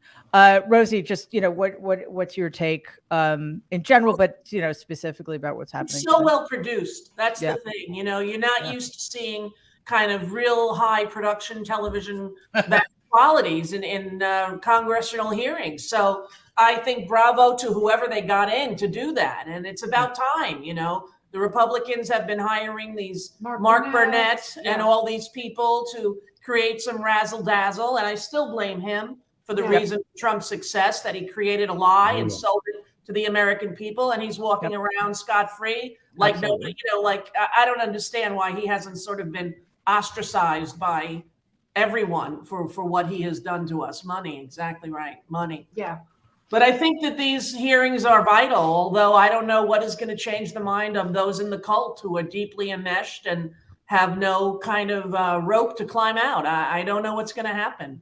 I was at the 3rd Street Promenade the other day, and there was an anti-abortion rally, and all these guys who look like Proud Boys with their masks that go all the way around their head, and you could only see their eyes, and it was terrifying. I felt like I was in pre-war Germany. And they were speaking about Jews, and all of us were standing like not knowing what to do, so of course I started saying fuck you to anyone I could make eye contact with, because I didn't know what else to do, and I was there with my 19-year-old and my 9-year-old, and I wanted to say, you use your voice when it's safe. You use your voice now, because we're on the precipice of democracy dying right before our eyes, and it's so horrible. Every damn day. Every day, exactly. Every damn day. Boy, there was one, I just have one comment from all of that testimony. I love Cassidy Hutchinson. Her tweet says it all. It was every day of the White House. The White House is unhinged. The West Wing is unhinged. Every day when I walked in there. But we knew that. We who were paying attention and were honest about it. I'd say it. That's what mattered. Because they have denied it for so long. Every day after the election, we would go in and ask, when are you going to admit that you lost? We tweeted that out every day. Every day we got stonewalled. There were 2 people in that White House who would tell us the truth. Judd Deere and Cassidy Hutchinson, apparently. That's it. That's it. I don't know. I kind of feel like we shouldn't be surprised at anything at this point. And we are in 1930s Germany. And to suggest otherwise is to bury our heads in the sand. And it's not hyperbole. It's not hyperbole. Rosanna, you want to jump in with anything? Yeah, 1 second. I'll just say that how our democracy is so fragile, and to see this process, we needed to keep it sacred, and that is the most important thing in life right now. And really, God bless America. That's it. And honestly, I don't. It's all I can say is just to watch this process. We're all in trauma from this, and this is authoritarian rule stepping in from the corrupt Supreme Court at this point. And we're going to have to do everything we can, which we are all doing, to hold on to our democracy. And I love this woman. Mutual Yeah. love fest. And just Two I just Roseannes. want to say really quickly that Ooh. what Rose said earlier is so true, that it's impeccable, but the production values mattered. There was criticism Yes. before the hearing started about the fact that it was going to be produced. You know what? Get a clue. This is the age in which we live. This is what's going to get people to pay attention. It's what's going to get people to stay with it. If it looks good and it sounds good and it's engaging and there are hooks. So I'm all for that, and I'm so grateful for it. Kurt, I know you have a point, but Jen, I wanted to get to you first. Thanks so much. So I think that the key thing I took away from this is the framing that Liz Cheney gave us. And it was so critical. She anticipated the way people might slant the evidence we're seeing. And you might remember this. She said, look, everyone's going to position this now that Donald was just ill-served by the crazies. And I think it's so important not to say that he brought them there. He wanted them. He was looking for anything he could. They were in, so I just think it's this idea that he is a child, and I know he may have a childish mentality, but no, he's responsible for the choices he made. And he heard all the smart people in the room who defended him, even when he was indefensible, say, it's over. And then what does he do on the morning after the 18th? He goes out, he goes with the crazy theory, but it's on him. And so I don't know how to do more than Liz Cheney did. But this also brings me back to what Norm said, which is, yeah, sure, he's going to be surrounded if he's reelected by the crazies, but the non-crazies were just as bad because he could have been out of there earlier. Yep. He could have been out of there with the first impeachment. And you know what, Ron DeSantis will be worse. And I just want to say really quickly that, Rosie and I know this as well as anybody, as awful as Donald is, as awful as the things he does are, he's not crazy. He knows right from wrong. He knows exactly what he's doing. And that is not an excuse to let him off the hook for anything. Kurt, go ahead. Yeah, just, I think the fact that they wanted to give Sidney Powell a security clearance. I mean, they're handing out security clearances like they're Don Jr.'s Coke dealer, for crying out loud. I've always felt like the security clearance abuse of the Trump administration, how Jared got one, given the fact that he was flagged by the people who do these clearances, shouldn't get one. It was always ripe for investigation by Congress. I think that's something, when you talk about the national security implications, the for-profit way in which everything Donald Trump and his universe operates in, they are not beneath selling out America to make a buck, which I think they've done time and time again. Two, the way that this hearing has happened, all of them, is because of Kevin McCarthy's withdrawing from the process. Normally, as we saw with the Supreme Court confirmation hearings, you have that back and forth 5-minute volley where Republicans usually can disrupt and distract and enter false narratives and accuse everybody of being a pedophile and all that nonsense. Well, because Kevin pulled out, that allowed to actually have, for really the first time in modern congressional history, a dais of Democrats and Republicans who have no daylight between them, who actually have the same goals, the same objectives, and they can operate as one. And it's showing the effectiveness of how this is pulled off. That wouldn't happen with McCarthy and his crew up there, with the Jim Jordans and the Louis Gohmerts and all these disruptors we usually see. Huge tactical error from Kevin, but it was at our benefit. But also important to point out, Donald supported that at the time, now is deeply critical of it. Hi, Dahlia. Kathy, I just want to jump over to you. What stands out to you today in today's hearing? I'm kind of shocked at how Pat Cipollone is still trying to skirt these answers, acting like he can't talk about the meeting December 19th, which, remember, there was another really big Stop the Steal rally December 20th. And it was one of the ones where Trump drove by on the beast and waved. But there were 2 rallies leading up to the 6th that got people way more ginned up. And the fact that those meetings were oh, sorry, I'm my audio is being weird. But anyway, the fact that he's still trying to say oh, I can't really talk about this meeting is very upsetting to me. But I put my fun fact in the chat, which is guess where he went to high school. And I'm just going to say a hint. It's a school that's been causing me considerable troubles in the federal court. Oh my God. Wow. Court. Conservative Catholic group. Yep. Covington Catholic High School. Wow. Which has sued Kathy Griffin in federal and state court for tweets I sent out about the Nick Sandmann incident on the National Mall. And so that's also a group very tied in with Mitch McConnell, which you guys know. All right, I'm going to hop off because Dahlia's here. We can all leave now that Dahlia. No, I'm kidding. Dahlia, thank you so much for being here. As Norm pointed out, we are not complete until you are here. So I'm glad I know you're busy, but just, trying to get everybody's sense of what really stood out so far today, because it is tonally very different from past hearings. I mean, this is the tough piece, right? This is the stochastic terror link. And this is where you really have to create a connection between all these folks who, the White House says there's plausible deniability, and all these folks who clearly had a plan. And I think that it's that totally depressing white supremacist, misogynist montage that started with Alex Jones and kind of was a really good bracing piece of evidence that this wasn't just random people. This was top down, and it was coordinated, and dates were picked, and permits were sought and received, and dates were changed. And I think that this is the part that's always been the toughest connective piece. And you don't have a witness yet saying it, but I think it's both the most challenging to prove, and also I think the thing that if they fail to prove it is really going to be a catastrophe. So yeah, I again though, I'm sure they know that. So since they've been stellar thus far, well, I don't know, maybe I'm being too optimistic, but I kind of feel that with every new witness, with every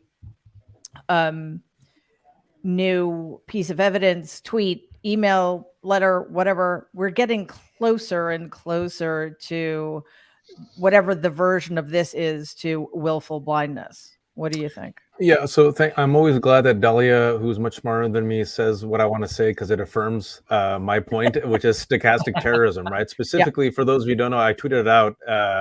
So you don't believe me, but trust Dahlia. It's the public demonization of a person or group resulting in the incitement to a violent act. Right. And specifically, you want to make that connection between the Proud Boys, the Oath Keepers, and I think they did a really good job. Now, also, if that's terrorism, and one of the greatest examples of terror is a violent mob overtaking the U.S. Capitol, which results in the death of 5 people and then results in the suicide and the deaths of more police officers, right? The fact that you have them on air literally admitting, oh, that's our president, he's telling us to get ready, stand back and stand by. If the DHS doesn't move on this, and I don't think it will, because they're not black and brown and Muslim folks, but at the very least, if it creates the narrative with the public that Donald Trump and his cadre of individuals incited violent groups who are now still armed and ready. The second point I think that I want to make is, and this is important, this is not past tense. This is an ongoing coup attempt.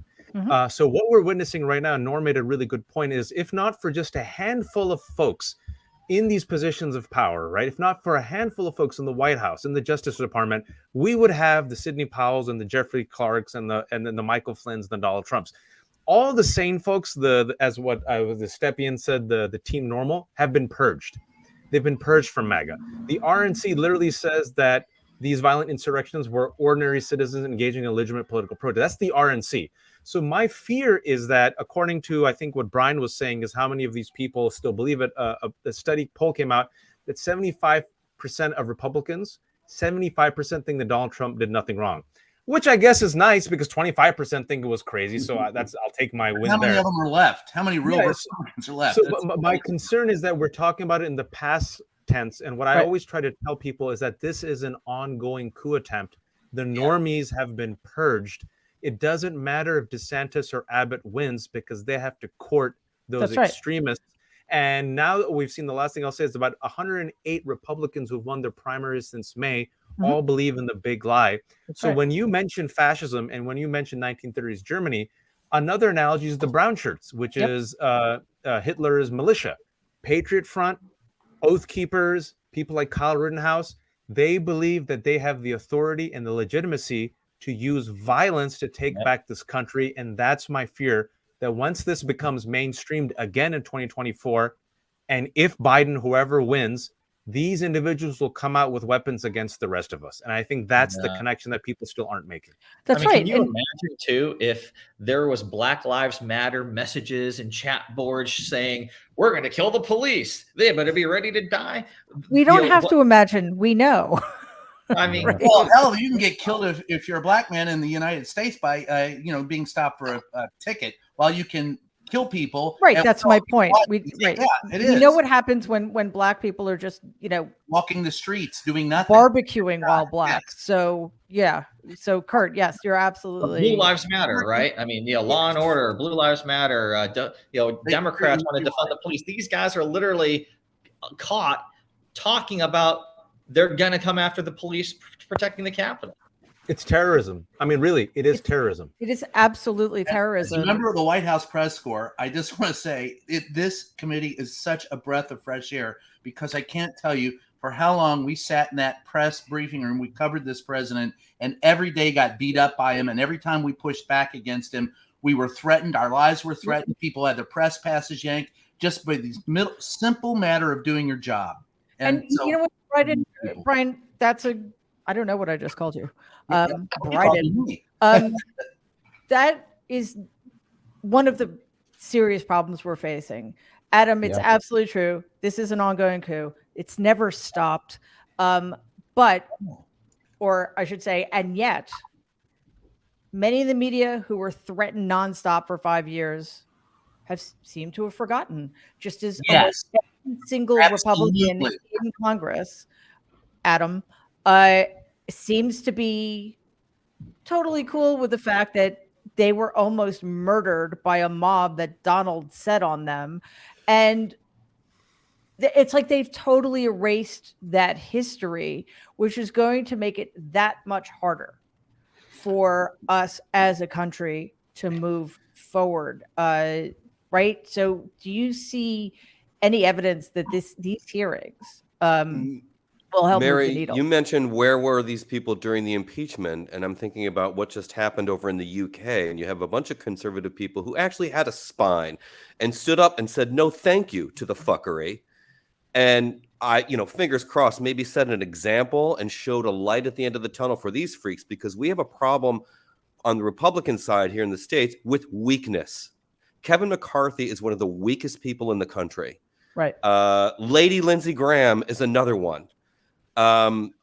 Spineless. And this is all about fear. Liz Cheney's not my favorite person in the world, but at the same time, she sacrificed her career and her personal safety to stand up for this thing. Yeah. She voted with Donald something like over 90% of the time on stuff like that, but she 93. sacrificed her personal safety and her career to stand up to the fuckery. And it's a weakness problem. And, okay, the committee's back, George. The committee's back. Okay. When we come back, I want to pick up there, because I think the Republican Party is very different from the conservative in Britain, and I also want to hear from Adam and Allie when we come back. Here we go. President Trump's tweet drew tens of thousands of Americans to Washington to form the angry crowd that would be transformed on January the 6th into a violent mob. Dr. Donnell Harvin, who was the chief of Homeland Security and Intelligence for DC, told the committee how his team saw Trump's December 19th tweet unite violent groups across the spectrum on the far right. We got derogatory information from OSINT suggesting that some very, very violent individuals were organizing to come to DC. And not only were they organizing to come to DC, but they were these groups, these non-aligned groups were aligning. And so all the red flags went up at that point. When you have armed militia, collaborating with white supremacy groups, collaborating with conspiracy theory groups online, all toward the common goal you start seeing what we call in terrorism a blended ideology, and that's a very, very bad sign. Then when they were clearly across, not just across one platform, but across multiple platforms of these groups coordinating, not just like chatting, hey, how's it going? What's the weather like where you're at? But like, what are you bringing? What are you wearing? Where do we meet up? Do you have plans for the Capitol? That's operational. That's like pre-operational intelligence, right? And that is something that's clearly alarming. The Proud Boys and the Oath Keepers are two key groups that responded immediately to President Trump's call. The Proud Boys are a far-right street-fighting group that glorifies violence and white supremacy. The Oath Keepers are extremists who promote a wide range of conspiracy theories and sought to act as a private paramilitary force for Donald Trump. The Department of Justice has charged leaders of both groups with seditious conspiracy to overthrow the government of the United States on January the 6th. Trump's December 19th tweet motivated these two extremist groups, which have historically not worked together to coordinate their activities. December 19th at 10:22 a.m., just hours after President Trump's tweet, Kelly Meggs, the head of the Florida Oath Keepers, declared an alliance among the Oath Keepers, the Proud Boys, and the Florida 3%ers, another militia group. He wrote, "We have decided to work together and shut this shit down." Phone records obtained by the Select Committee show that later that afternoon, Mr. Meggs called Proud Boys leader Enrique Tarrio, and they spoke for several minutes. The very next day, the Proud Boys got to work. The Proud Boys launched an encrypted chat called the Ministry of Self-Defense.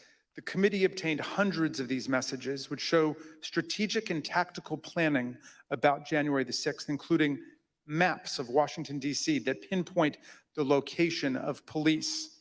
In the weeks leading up to the attack, leaders in both the Proud Boys and the Oath Keepers worked with Trump allies. One such ally was Lieutenant General Michael Flynn, Trump's former national security advisor and one of the participants in the Unhinged meeting at the White House on December 18th. He also had connections to the Oath Keepers.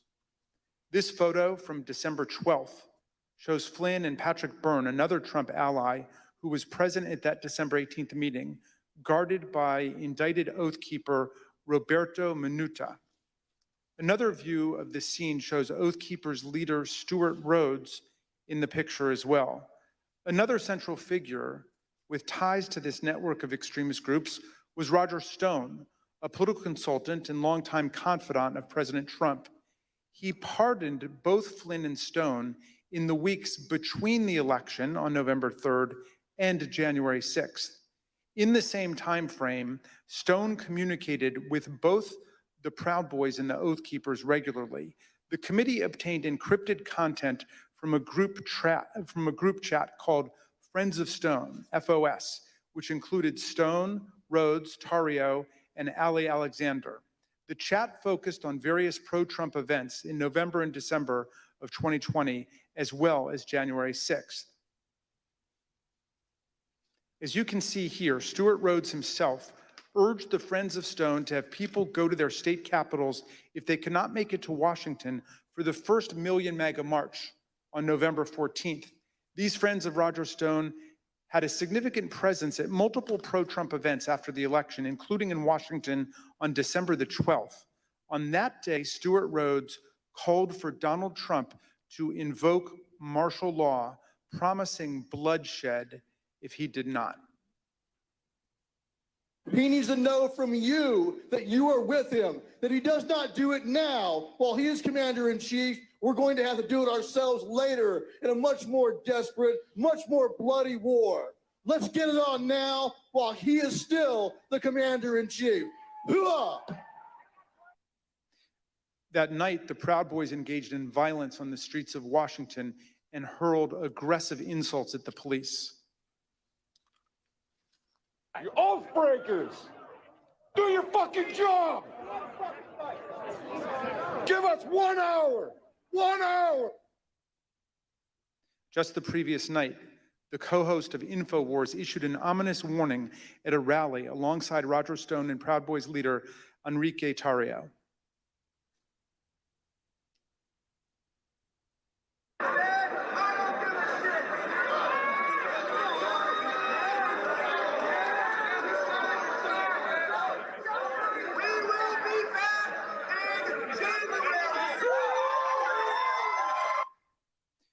Encrypted chats obtained by the Select Committee showed that Kelly Meggs, the indicted leader of the Florida Oath Keepers, spoke directly with Roger Stone about security on January 5th and 6th.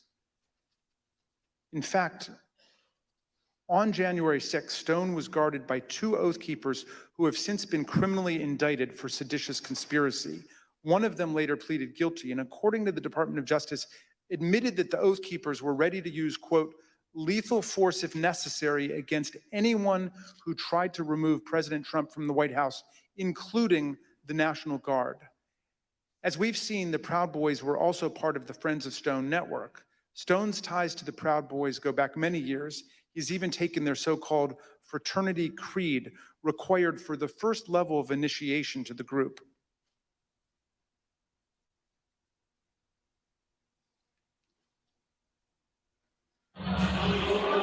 Hi, I'm Roger Stone. I'm a Western chauvinist, and I refuse to apologize for creating the modern world. Thank you, Roger. Kelly Sorrell, a lawyer who assists the Oath Keepers and a volunteer lawyer for the Trump campaign, explained to the committee how Roger Stone and other figures brought extremists of different stripes and views together. You mentioned that Mr. Stone wanted to start the Stop the Steal series of rallies. Who did you consider the leader of these rallies? It sounds like, from what you just said, it was Mr. Stone, Mr. Jones, and Mr. Ali Alexander. Is that correct? Those are the ones that became like the center point for everything. We'll learn more from Ms. Murphy about these individuals and their involvement in the days leading up to the violent attack on January 6th. We'll also hear how they were allowed to speak at a rally for President Trump the night before January 6th, even though organizers had expressed serious concerns about their violent and extremist rhetoric directly to Mark Meadows. And you'll hear testimony from White House aides who were with the president as he watched the crowd from the Oval Office and will testify about how excited he was for the following day. Let me note now that our investigation continues on these critical issues. We have only shown a small fraction of what we have found. I look forward to the public release of more of our findings later, Mr. Chairman, and I now yield back. Gentleman yields back. Chair recognizes the gentlewoman from Florida, Ms. Murphy.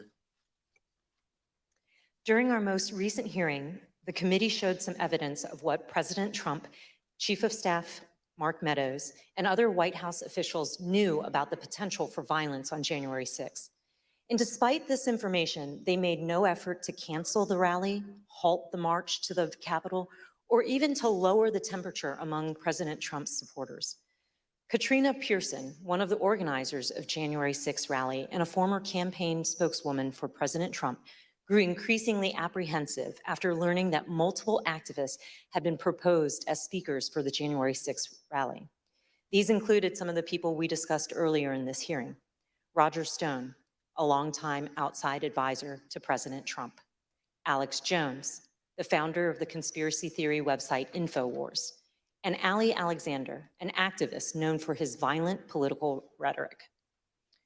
On December 30th, Ms. Pearson exchanged text messages with another key rally organizer about why people like Mr. Alexander and Mr. Jones were being suggested as speakers at the president's rally on January 6th. Ms. Pearson's explanation was POTUS, and she remarked that the president likes the crazies. The committee asked Ms. Pearson about these messages, and this is what she said. So when you said that he likes the crazies, were you talking about President Trump? Yes, I was talking about President Trump. He loved people who viciously defended him in public. But consistent in terms of the support for these people, at least with what the president likes, from what you could tell. Yes, the people that would be very, very vicious and publicly defending him. On January 2nd, Ms. Pearson's concerns about the potential rally speakers had grown serious enough that she reached out to Mr. Meadows directly. She wrote, "Good afternoon. Would you mind giving me a call regarding this January 6th event? Things have gotten crazy and I desperately need some direction, please." According to phone records obtained by the committee, Ms. Pearson received a phone call from Mr. Meadows 8 minutes later. Here is what Ms. Pearson said about that conversation. So what specifically did you tell him, though, about other events? Just that there were a bunch of entities coming in. Some were very suspect, but they're going to be on other stages, some on other days. A very, very brief overview of what was actually happening and why I raised the red flags. And when you told him that people were very suspect, what did you tell him what you meant by that? Or what did you convey to him about what you were, the problems with these folks? I think I even texted him some of my concerns, but I did briefly go over some of the concerns that I had raised to everybody with Alex Jones or Ollie Alexander and some of the rhetoric that they were doing. I probably mentioned to him that they had already caused trouble at other capitals or at the previous event, the previous march that they did for protesting, and I just had a concern about it. Ms. Pearson was especially concerned about Ollie Alexander and Alex Jones because in November 2020, both men and some of their supporters had entered the Georgia state capitol to protest the results of the 2020 election. Ms. Pearson believed that she mentioned this to Mark Meadows on this January 2nd call. Notably, January 2nd is the same day on which, according to Cassidy Hutchinson, Mr. Meadows warned her of things might get real bad on January 6th. After her January 2nd call with Mr. Meadows, Katrina Pearson sent an email to fellow rally organizers. She wrote, "POTUS expectations are to have something intimate at the Ellipse and call on everyone to march to the Capitol." President's own documents suggest that the president had decided to call on his supporters to go to the Capitol on January 6th, but that he chose not to widely announce it until his speech on the Ellipse that morning. The committee has obtained this draft, undated tweet from the National Archives. It includes a stamp stating, "President has seen." The draft tweet reads, "I will be making a big speech at 10 a.m. on January 6th at the Ellipse, south of the White House. Please arrive early. Massive crowds expected. March to the Capitol after. Stop the steal." Although this tweet was never sent, rally organizers were discussing and preparing for the march to the Capitol in the days leading up Shows to intent and knowledge. This is a January 4th text message from a rally organizer to Mike Lindell, the MyPillow CEO. The organizer says, "This stays between us. We're having a second stage at the Supreme Court again after the Ellipse. POTUS is going to have us march there / the Capitol. It cannot get out about the second stage because people will try and set up another and sabotage it. It can also not get out about the march because I will be in trouble with the National Park Service and all the agencies. But POTUS is going to just call for it, quote, unexpectedly." The end of the message indicates that the president's plan to have his followers march to the Capitol was not being broadly discussed. And then on the morning of January 5th, Ollie Alexander, whose firebrand style concerned Katrina Pearson, sent a similar text to a conservative journalist. Mr. Alexander said, "Tomorrow, Ellipse, then U.S. Capitol. Trump is supposed to order us to the Capitol at the end of his speech, but we will see." President Trump did follow through on his plan, using his January 6th speech to tell his supporters to march to the Capitol on January 6th. The evidence confirms that this was not a spontaneous call to action, but rather was a deliberate strategy decided upon in advance by the president. Another part of the president's strategy involves certain members of Congress who amplified his unsupported assertions that the election had been stolen.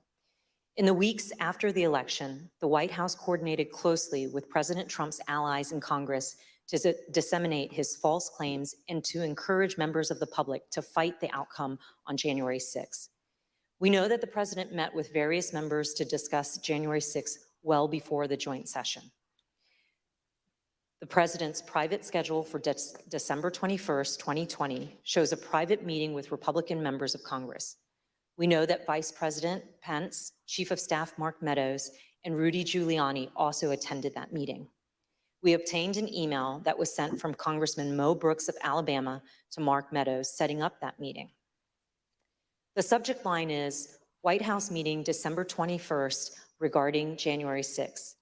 In his email, Congressman Brooks explained that he had not asked anyone to join him in the, quote, January 6th effort, because in his view, quote, only citizens can exert the necessary influence on senators and congressmen to join this fight against massive voter fraud and election theft. At this point, you may also recall testimony given in our earlier hearing by Acting Attorney General Richard Donahue, who said that the president asked the Department of Justice to, quote, just say that the election was corrupt and leave the rest to me and the Republican congressman.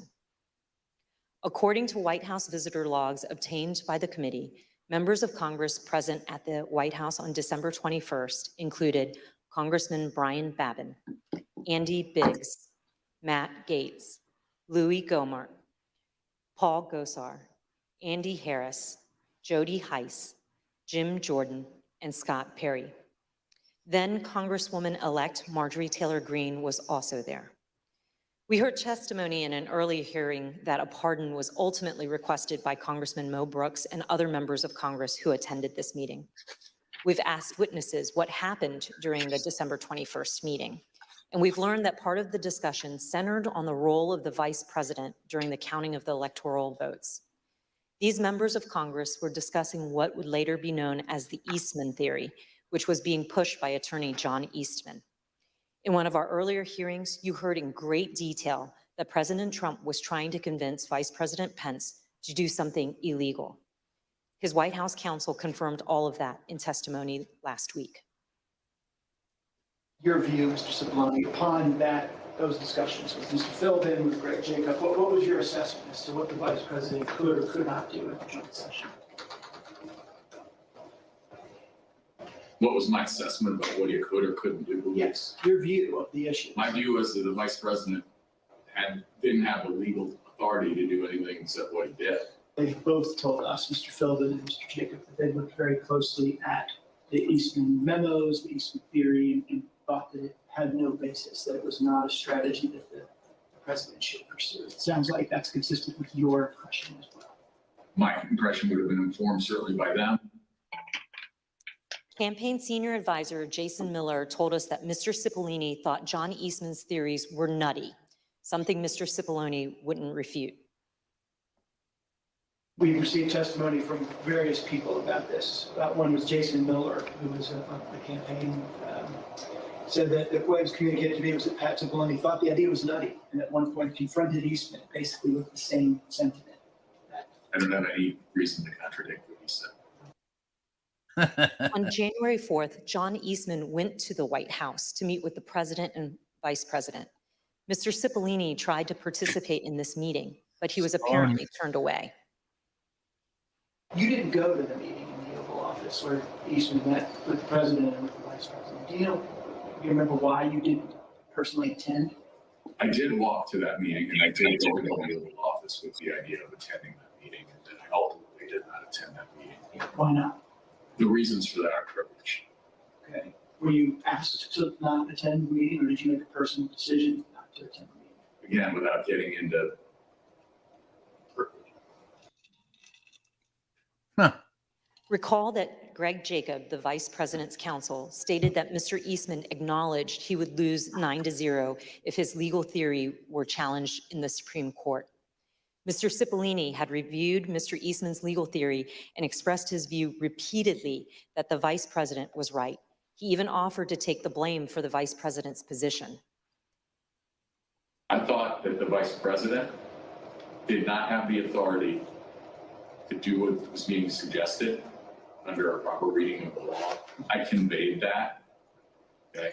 I think I actually told somebody that, in the vice president's, just blame me. This is, I'm not a politician, I don't, but I just said, I'm a lawyer. This is my legal opinion. But let me tell you this. Can I say a word about the vice president? Please. I think the vice president did the right thing. I think he did the courageous thing. I have a great deal of respect for Vice President Pence. I worked with him very closely. I think he understood my opinion. I think he understood my opinion afterwards as well. I think he did a great service to this country. And I think I suggested to somebody that Is he the should minimum. give him the Presidential Medal of Freedom for his actions. Earlier this year, a federal district court judge concluded that President Trump and Mr. Eastman, relying on Mr. Eastman's theory, more likely than not violated multiple federal criminal laws in their pressure campaign against the vice president. Also recall earlier in this hearing, we saw that Rudy Giuliani's team did not have actual evidence of fraud sufficient to change the result of the election. That's important because as January 6th approached, the Republican members of the House and Senate were looking for reason to object to the electors, and no real evidence was ever given to them. And we know that Republican members of the House received a memorandum from the chairwoman of the House Republican Caucus in the days before January 6th, explaining in detail the many constitutional and legal problems with objections and describing the principal judicial rulings dismissing the claims of widespread fraud. But their plan to object to the certification of the election on the next day, on January 5th, the day before the attack on the Capitol, tens of thousands of people converged on Washington. While certain close associates of President Trump privately expressed concerns about what would occur on January 6th, other members of the president's inner circle spoke with great anticipation about the events to come. The committee has learned from the White House phone logs that the president spoke to Steve Bannon, his close advisor, at least twice on January 5th. The first conversation they had lasted for 11 minutes. Listen to what Mr. Bannon said that day after the first call he had with the president. All hell is going to break loose tomorrow. It's all converging, and now we're on, as they say, the point of attack, right? The point of attack tomorrow. I'll tell you this. It's not going to happen like you think it's going to happen, okay? It's going to be quite extraordinarily different. And all Yes, it was, and you were wrong. From those same phone logs, we know that the president and Mr. Bannon spoke again on the phone that evening, this time for 6 minutes. That same day, on the eve of January 6th, supporters of President Trump gathered in Washington, D.C. at another rally. This rally was held at Freedom Plaza, which is located near the White House, and featured some of the speakers who Katrina Pearson and others deemed too extreme to share the stage with the president the next morning. And as this rally was underway, the president asked members of his staff to come to the Oval Office. Let's hear from the White House aides who were in the Oval Office that night. I was in the office, in the Oval Office, and he had asked me to open the door so that he could hear. I guess there was a concert or a rap or something going on. Did he say anything other than just open the door? He made a comment. I don't remember specifically what he said, but there's a lot of energy. When we walked in, the staff was kind of standing up and assembled along the wall, and the president was at the desk, and Dan Scavino was on the couch, and the president was dictating a tweet that he wanted Scavino to send out. Then the president started talking about the rally the next day. He had the door of the Oval open to the Rose Garden because you could hear the crowd already assembled outside on the ellipse, and they were playing music, and it was so loud that you could feel it shaking in the Oval. He was in a very good mood, and I say that because shaking in the he Oval. had not been in a good mood for weeks leading up to that, and then it seemed like he was in a fantastic mood that evening. He asked if members of Congress would be with him tomorrow. And what do you understand by meaning voting in his favor as opposed to physically with him or anything like that? Yeah, and I took that to mean not voting to certify the election. Then he did look to the staff and ask for ideas of how, if I recall, he said that we could make the rhinos do the right thing, is the way he phrased it. And no one spoke up initially because I think everyone was trying to process what that he meant by that. The president was making notes then, talking then about we should go up to the Capitol. What's the best route to go to the Capitol? I said he should focus on policy accomplishments. I didn't mention. What was his response? He acknowledged that and said we've had a lot, something along those lines. And then he fairly quickly moved to how fired up the crowd was going to be. And what did he say about it? Just that they were fired up, they were angry, they feel like the election has been stolen, that the election was rigged. Did he give any indication of how he knew that the crowd was fired up or angry? He continued to reference being able to hear them outside. Through the open door of the Oval Office, the president could hear the sound of the crowd and the music at the rally at the Freedom Plaza. And these are some of the things that they were saying there at the plaza, just blocks from where the president sat that evening, excited for the next day. This is nothing less than an epic struggle for the future of this country between dark and light. Yes, and you're the dark. Between the godly and the godless. And you're the godless. Between good and evil. He looks like he's doing community theater of guys and dolls. America will step off into 1,000 years of darkness. Tomorrow, trust me, the American people that are standing on the soil that we are standing on tonight, and they're going to be standing on this soil tomorrow, this is soil that we have fought for, and we will fight for in the future. The members... To turn it into fascist state. The members of the House And how is this guy still getting his pension? Members of the United Fall States back to Senate. active duty to be court-martialed. Those of you who are feeling weak tonight, Treason those of sort of you that seems don't like have the moral fiber in your body, get some tonight, because tomorrow we the people Well, I are going had to moral be here, fiber. I and took it we with want a you to turban. know that we will not stand for a lie. We will not stand for a lie. That is one tenacious grab for relevance. Wow. 1776 is always an option.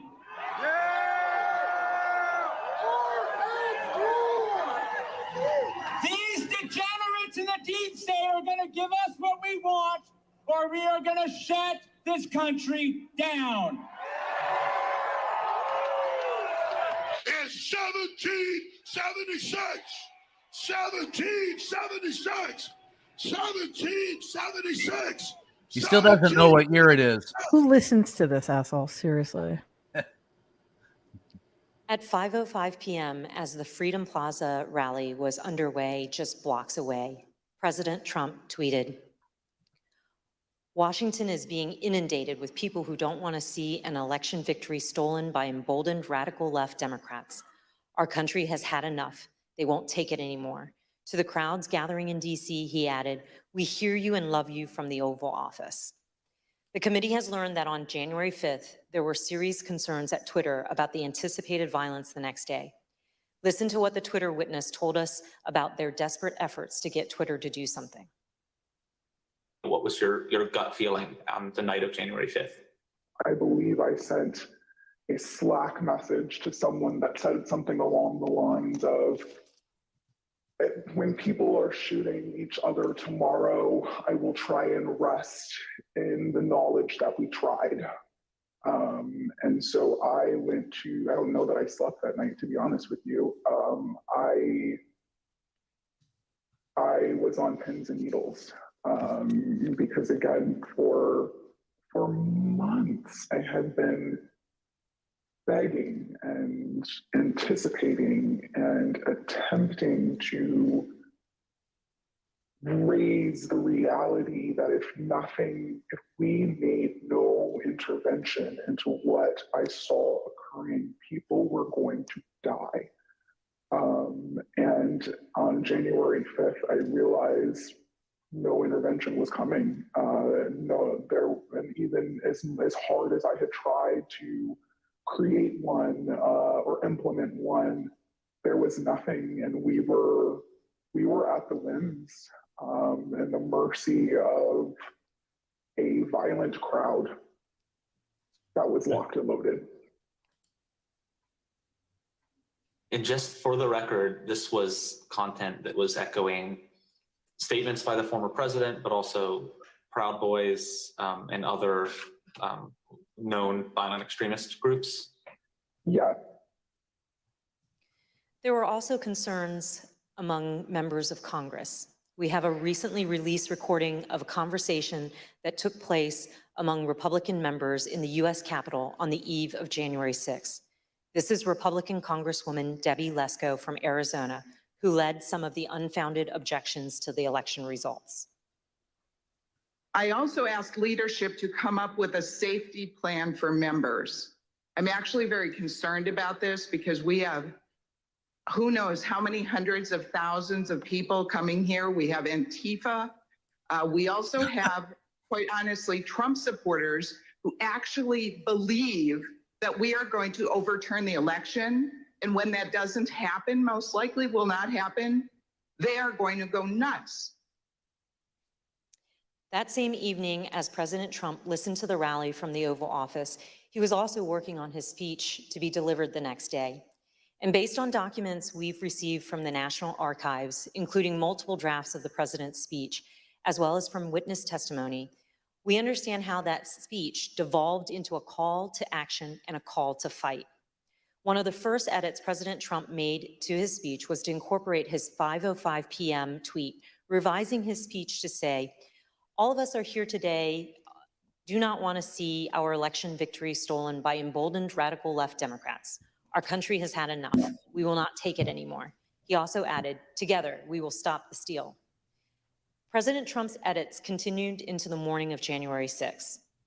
And as you can see from the president's daily diary here, the president spoke to his chief speechwriter, Stephen Miller, for over 25 minutes that morning.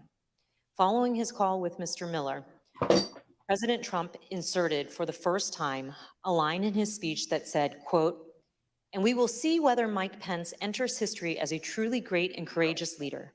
All he has to do is refer the illegally submitted electoral votes back to the states that were given false and fraudulent information where they want to recertify." No prior version of this speech had referenced Vice President Pence or his role during the joint session on January 6th. These last-minute edits by President Trump to his speech were part of the president's pressure campaign against his own vice president. But not everyone wanted these lines regarding the vice president included in the president's speech, including White House lawyer Eric Hirschman. Did you ever speak to anybody in the White House at the time about this disagreement between the president and the vice president, other than the president, based on the objection from your counsel? That looked like Stephen Miller. Maybe had a brief conversation about it with Eric Hirschman. Tell me about that. What do you remember him saying to you about this disagreement? I just remember him saying that that he had a I don't want to get this wrong. Sort of something to the effect of thinking that it would be counterproductive. I think he thought to discuss the matter publicly. So it came up in the context of editing the president's speech on January the 6th? It just came up in the conversation where Eric knew it was in the speech, and so he had a sidebar with me about it. And so the speechwriters took that advice and removed the lines about Vice President Pence. Later that morning at 11:20 a.m., President Trump had a phone call with the vice president. And as the committee detailed in an earlier hearing, that phone call was, by all accounts, tense and heated. During this call, the vice president told the president that he would not attempt to change the outcome of the election. In response, the president called the vice president of the United States a wimp and other derogatory words. As you can see in this email, after Vice President Pence told President Trump that he would not unilaterally deliver him a second term in office, The speechwriters were directed to reinsert the Mike Pence lines. Here's how one of the speechwriters described President Trump's last-minute change to the speech. And as I recall, there was a very tough, sentence about the vice president that was added. President Trump wanted to use his speech to attack Vice President Pence in front of a crowd of thousands of angry supporters who had been led to believe the election was stolen. When President Trump arrived at the Ellipse to deliver his speech, he was still worked up from his call with Vice President Pence. And although Ivanka Trump would not say so, her chief of staff gave the committee some insight into the president's frustration. So brave. It's been reported that you ultimately decided to attend the rally because you hoped that you would calm the president and keep the event on an even keel. Is that accurate? No, I don't know who said that or where that came from. What did she share with you about why it was concerning that her father was upset or agitated after that call with Vice President Pence in relation to the Ellipse rally? Why did that matter? Why did he have to be calmed down, I should say? Well, she shared that he had called the vice president a not an expletive word. I think that bothered her, and I think she could tell based on the conversations and what was going on in the office that he was angry and upset, and people were providing misinformation. And she felt like she might be able to help calm this situation down, at least before he went on to stage. The president did go on stage, and then he gave the speech that he wanted to give. It included the formal changes he had requested the night before and in that morning, but also many important last-minute ad-lib changes. A single scripted reference in the speech to Mike Pence became 8.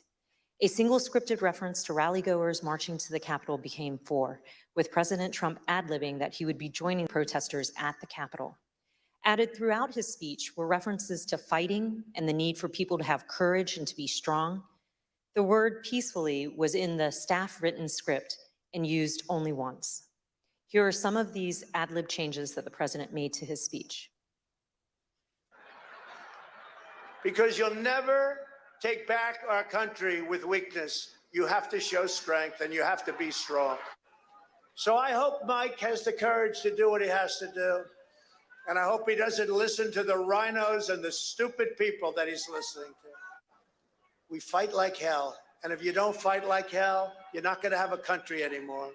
But we're going to try and give our Republicans, the weak ones, because the strong ones don't need any of our help.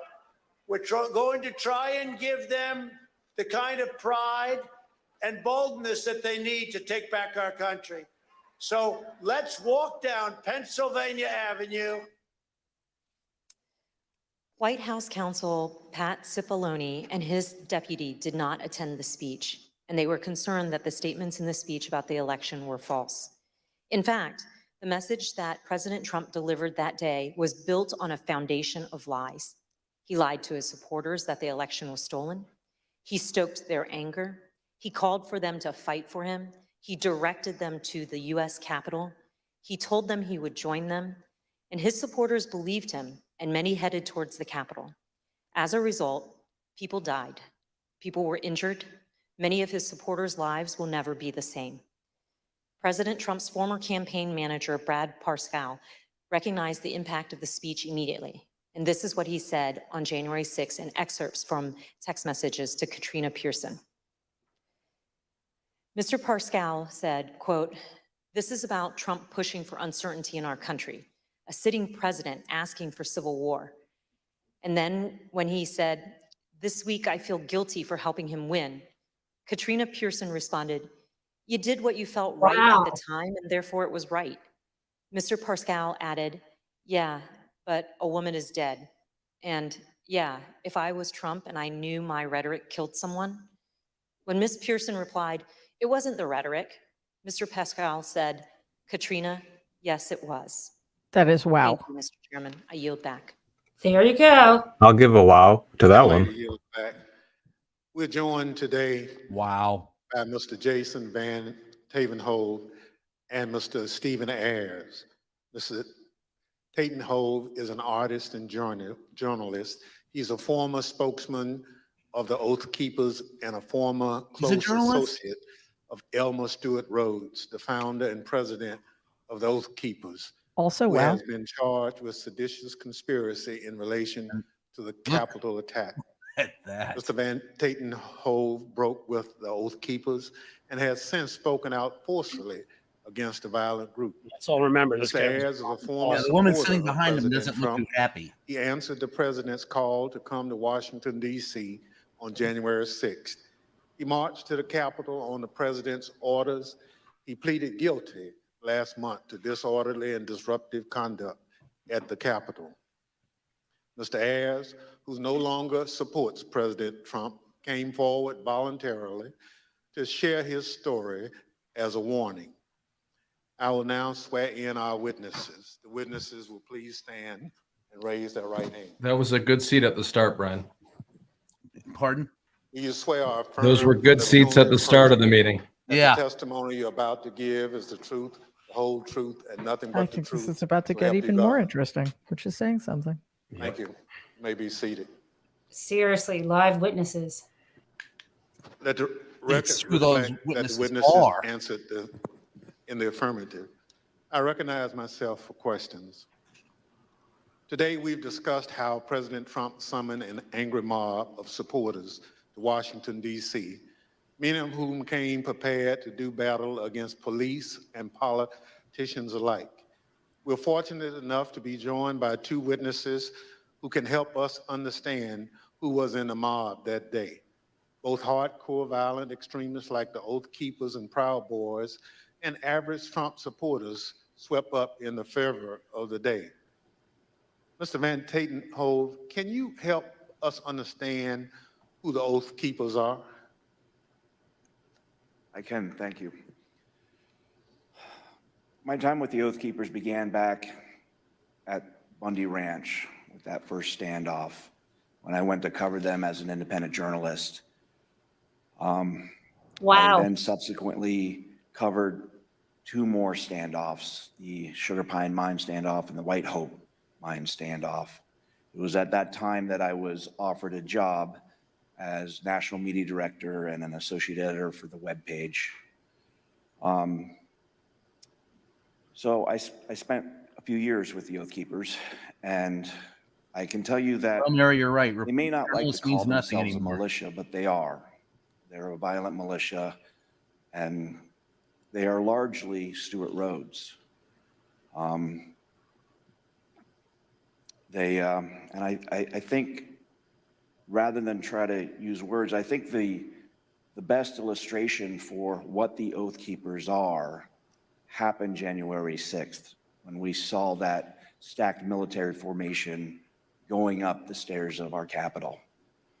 I saw radicalization that started with my beginning of my time with them and continued over a period of time as the member base and who it was that Stewart Rhodes was courting drifted further and further right into the alt-right world, into white nationalists, and even straight up racists.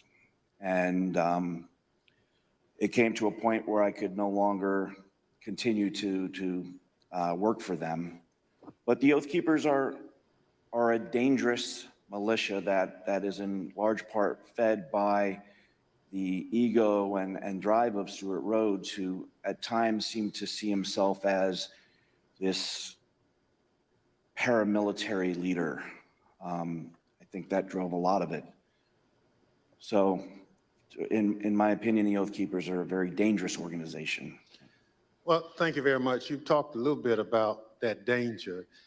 So what is the Oath Keepers' vision for America, and why should Americans be concerned about it?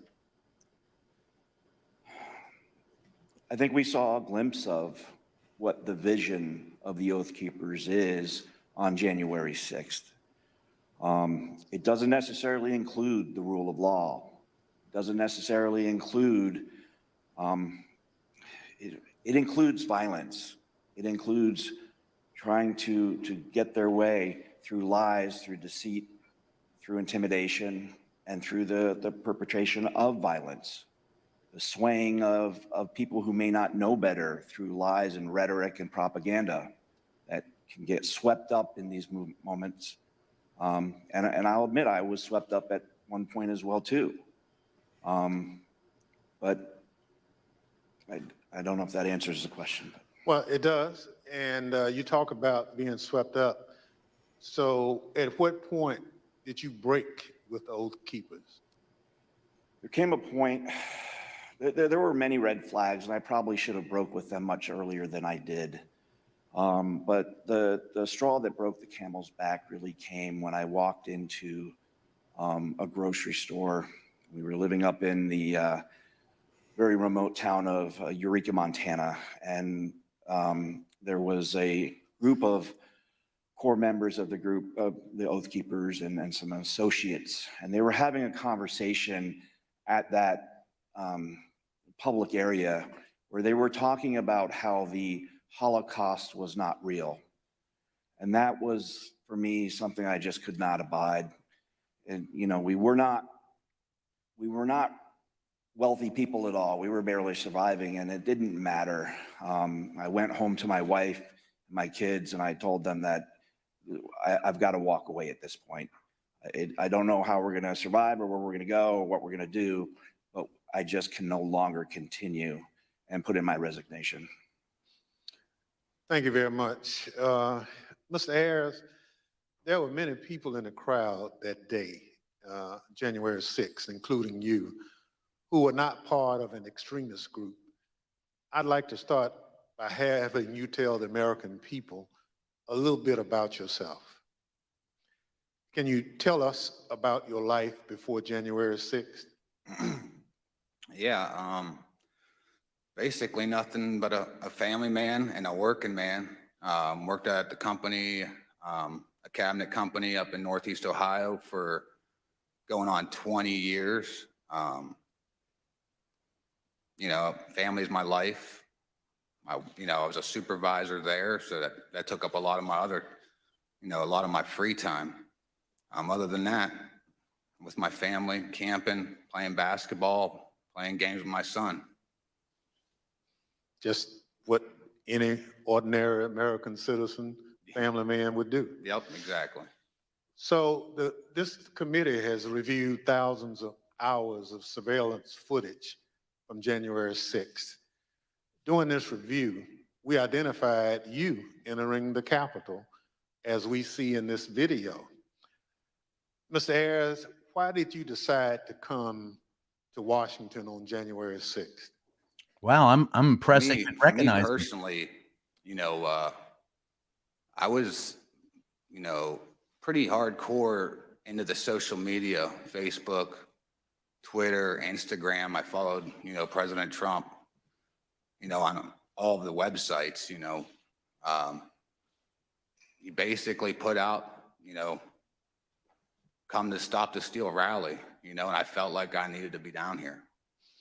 So you basically learned about the rally on social media and at some point made a decision to come to Washington. Yep. I had some friends I found out were coming down, and I just hopped on with them right at the tail end when I found out and came down here with them. Thank you very much. The chair recognizes the vice chair, Ms. Cheney of Wyoming, for any questions she may have. Thank you very much, Mr. Chairman. Mr. Ayres, when you entered the Capitol last year, did you believe that the election had been stolen? At that time, yeah. Everything that I was seeing online, I definitely believed that that's exactly what that was the case. And when you heard from President Trump that the election was stolen, how did that make you feel? Oh, I was very upset, as were most of his supporters. That's basically what got me to come down here. And do you still believe the election was stolen? Not so much now. I got away from all the social media when January 6th happened. Basically deleted it all. You know, I started doing my own research and everything. And for me, for something like that to be that, for that to actually take place, it's too big. You know, there's no way you can keep something like that quiet, as big as something like that. You know, with all the lawsuits being shot down one after another, that was mainly what convinced me. Well, and I think that's very important. And we've also talked about today and in previous hearings, the extent to which the president himself was told that the election hadn't been stolen by his Justice Department, by his White House counsel, by his campaign. Would it have made a difference to you to know that President Trump himself had no evidence of widespread fraud? Oh, definitely. You know, who knows? I may not have come down here then, you know. Thank you very much, Mr. Chairman. I yield back. Gentlelady yields back. Chair recognizes the gentlewoman from Florida, Ms. Murphy. Thank you, Mr. Chairman. You know, earlier today, we showed how Donald Trump's December 19th tweet summoned both extremist groups as well as rank and file supporters of President Trump to come to Washington, D.C., average Americans. He told them to, quote, be there, we'll be wild, and they came. We showed how how President Trump repeatedly told them, fight, fight, fight, and they marched to the Capitol. Mr. Ayres, you were in that crowd at the rally, and then the crowd that marched to the Capitol. When you arrived on the ellipse that morning, were you planning on going to the Capitol? No, we didn't actually plan to go down there. You know, we went basically to see the Stop the Steal rally, and that was it. So why'd you decide to march to the Capitol? Well, basically, you know, the president, you know, got everybody riled up, told everybody to head on down. So we basically were just following what he said. After the president's speech, as you're marching down to the Capitol, how did you feel? I was, you know, I'm angry, you know, after everything that was basically said in the speech. You know, a lot of the stuff he said, he already put out in tweets. I've already seen it and heard it before. So, I mean, I was already worked up, and so were most of the people there. So as you started marching, did you think there was still a chance the election would be overturned? Yeah, at that time I did, you know, because everybody was kind of like in the hope that, you know, Vice President Pence was not going to certify the election. You know, also the whole time on our way down there, we kept hearing about this big reveal I remember us talking about, and we kind of thought maybe that was it. So that hope was there. Did you think that the president would be marching with you? Yeah, I think everybody thought he was going to be coming down. You know, he said in his speech, you know, kind of like he's going to be there with us. So, I mean, I think I believed it. I understand. We know that you illegally entered the Capitol that afternoon and then left the Capitol area later on. What made you decide to leave? Basically, when President Trump put his tweet out, we literally left right after that come out. You know, to me, if he would have done that earlier in the day, 1:30, you know, we wouldn't be in this, maybe we wouldn't be in this bad of a situation or something. Thank you. Mr. Chairman, I yield back. Or Chair something. recognizes the gentleman from Maryland, Mr. Raskin. Thank you, Mr. Chairman.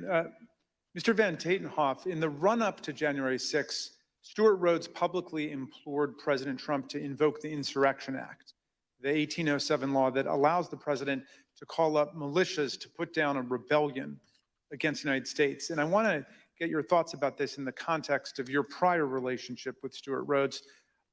I understand that you had conversations with Rhodes about the Insurrection Act. Why was he so fixated on that? And what did he think it would enable the Oath Keepers to do? Well, I think it gave him a sense of legitimacy, that it was a path forward to move forward with his goals and agendas.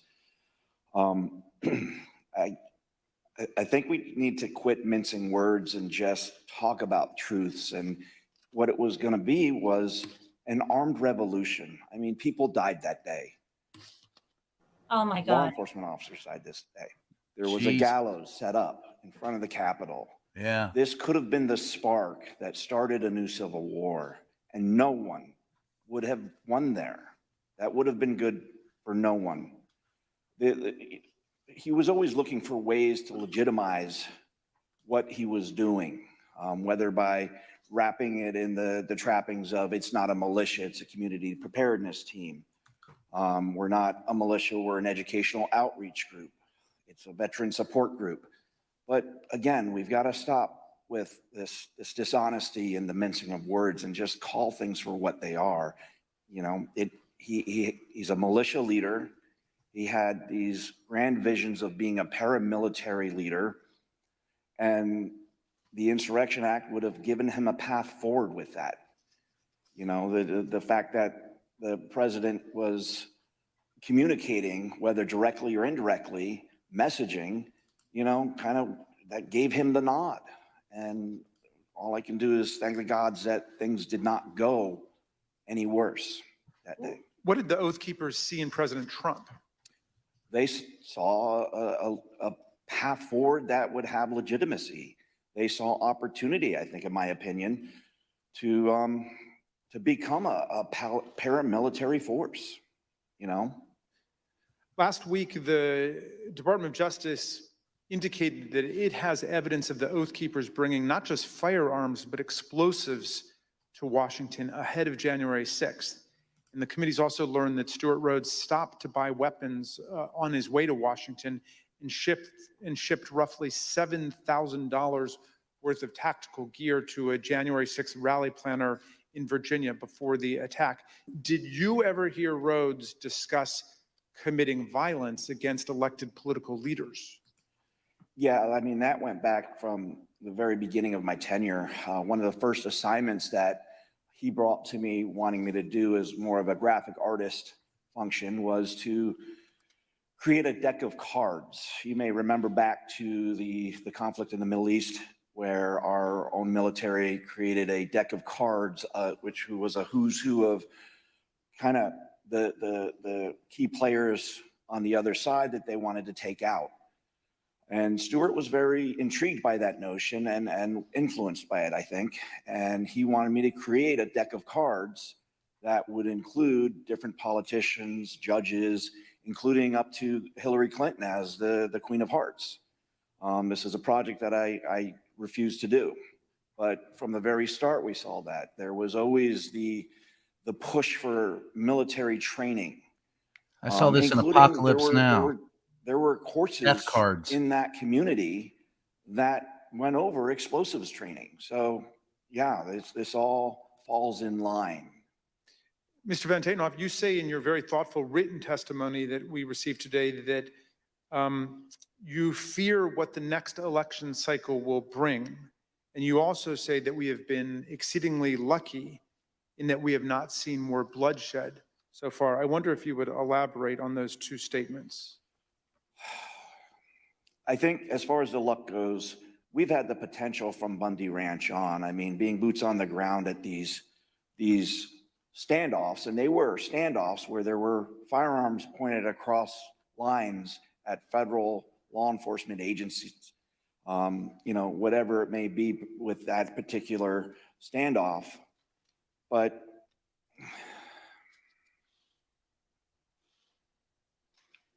I think we've gotten exceedingly lucky that more bloodshed did not happen because the potential has been there from the start. And we got very lucky that the loss of life was, and as tragic as it is, that we saw on January 6th, the potential was so much more.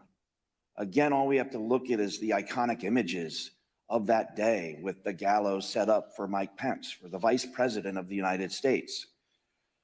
You know, and I do fear for this next election cycle, because who knows what that might bring. If a president that's willing to try to instill and encourage to whip up a civil war amongst his followers using lies and deceit and snake oil, and regardless of the human impact, what else is he going to do if he gets elected again? All bets are off at that point. And that's a scary notion. I have 3 daughters. I have a granddaughter. And I fear for the world that they will inherit if we do not start holding these people to account. Thank you for your testimony, Mr. Van Tatenhove.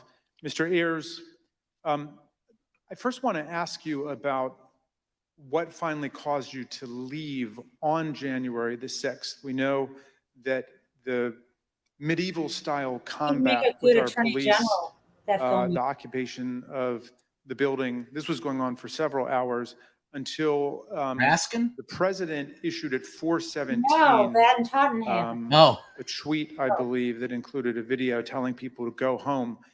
Did you see that, and did that have any effect on what you were doing? Well, when we were there, as soon as that come out, everybody started talking about it, and it seemed like it started to disperse, some of the crowd. Obviously, once we got back to the hotel room, we seen that it was still going on, but it definitely dispersed a lot of the crowd. And did you leave at that point? Yeah, we did. Yeah, we left. So in other words, that was the key moment when you decided to leave, when President Trump told people to go home. Yeah, yep. We left right when that come out. You were not a member of an organized group like the Oath Keepers or the Proud Boys, as most of the crowd wasn't. I wonder, on January 6th, was it your view that these far-right groups like the Oath Keepers and Proud Boys and 3%ers and others were on your side? Did you have any reservations about marching with them and rallying with them? Well, I definitely didn't have a problem. I was probably following them online myself. I thought, hey, they're on our team, good. That's how I kind of looked at it at the time. I didn't have a problem with it. I thought it was a good thing. I'm interested in hearing about what's happened to you since the events of January 6th. You told the vice chair that you no longer believe Trump's big lie about the election, but that's what brought you originally to Washington. Looking back on it now, how do you reflect on the role that you played in the crowd that day, and what is going on in your life? Basically, I lost my job. Since this all happened, pretty much sold my house. So everything that happened with the charges, thank God, a lot of them did get dismissed because I was just holding my phone, but at the same time I was there. So I mean, it definitely, it changed my life, and not for the good, definitely not for the, for the better. Yeah, I mean, well, that's all I could say. President Trump is still promoting the big lie about the election. How does that make you feel? It makes me mad because I was hanging on every word he was saying. Everything he was putting out, I was following it. I mean, if I was doing it, hundreds of thousands or millions of other people are doing it, or maybe even still doing it. It's like he just said about that. You got people still following and doing that. Who knows what the next election could come out? They could end up being down the same path we are right now. I mean, just don't know. Mr. Ayres, I see that your wife has joined you today, and welcome to Washington. We know this has been very difficult on you both and your family. What lessons, finally, do you want the American people to learn from the way you and your family have suffered as a result of these events? Biggest thing is I consider myself a family man, and I love my country. I don't think any one man is bigger than either one of those. I think that's what needs to be taken. People dive into the politics. And for me, I felt like I had, like horse blinders on. I was locked in the whole time. Biggest thing for me is take the blinders off, make sure you step back and see what's going on before it's too late. Well, I want to thank you for your testimony Nice. and for Take the blinders appearing, both off. of you, today. And Mr. Chairman, I yield back to you. Gentleman yields back. I want to thank our witnesses for joining us today. The members of the Select Committee may have additional questions for today's witnesses, and we ask that you respond expeditiously in writing to those questions. Without objections, members will be permitted 10 business days to submit statements for the record, including opening remarks and additional questions for the witnesses. Without objection, the chair recognizes the gentleman from Maryland, Mr. Raskin, for a closing statement. Thank you, Mr. Chairman. When Donald Trump sent out his tweet, he became the first president ever to call for a crowd to descend on the capital city to block the constitutional transfer of power. He set off an explosive chain reaction among his followers, but no one mobilized more quickly than the dangerous extremists that we've looked at today. Seizing upon his invitation to fight, they assembled their followers for an insurrectionary showdown against Congress and the vice president. On January 6th, Trump knew the crowd was angry. He knew the crowd was armed. He sent them to the Capitol anyway. You might imagine that our founders would have been shocked to learn that an American president would one day come to embrace and excuse political violence against our own institutions, or knowingly send an armed mob to attack the Capitol to usurp the will of the people. But you know, Mr. Chairman, the founders were pretty wise about certain things, and at the start of the Republic, they actually warned everyone about Donald Trump. Not by name, of course, but in the course of advising about the certain prospect that ambitious politicians would try to mobilize violent mobs to tear down our own institutions in service of their insatiable ambitions. In the very first Federalist paper, Alexander Hamilton observed that history teaches that opportunistic politicians who desire to rule at all costs will begin first as demagogues, pandering to the angry and malignant passions of the crowd, but then end up as tyrants, trampling the freedoms and the rights of the people. A violent insurrection to overturn an election is not an abstract thing, as we've heard. Hundreds of people were bloodied, injured, and wounded in the process, including more than 150 police officers, some of them sitting in this room today. I want to give you an update on one officer who was badly wounded in the attack and is well known to the members of this committee because he testified before us last year. Sergeant Aquilino Ganell is an Army veteran who spent a year on active combat duty in the Iraq War and then 16 years on the Capitol Force. Nothing he ever saw in combat in Iraq, he has said, prepared him for the insurrection, where he was savagely beaten, punched, pushed, kicked, shoved, stomped, and sprayed with chemical irritants, along with other officers, by members of a mob carrying hammers, knives, batons, and police shields taken by force, and wielding the American flag against police officers as a dangerous weapon. Last month, on June 28th, Sergeant Ganell's team of doctors told him that permanent injuries he has suffered to his left shoulder and right foot now make it impossible for him to continue as a police officer. He must leave policing for good and figure out the rest of his life. Sergeant Ganell, we wish you and your family all the best. We are here for you. We salute you for your valor, your eloquence, and your beautiful commitment to America. I wonder what former President Trump would say to someone like Sergeant Ganell, who must now go about remaking his life. I wonder if he could even understand what motivates a patriot like Sergeant Ganell. In his inaugural address, Trump introduced one commanding image: American carnage. Although that turn of phrase explained little about our country before he took office, it turned out to be an excellent prophecy of what his rage would come to visit on our people. Mr. Ayres just described how the trust he placed in President Trump as a camp follower derailed his life and nearly wrecked his reputation and his family.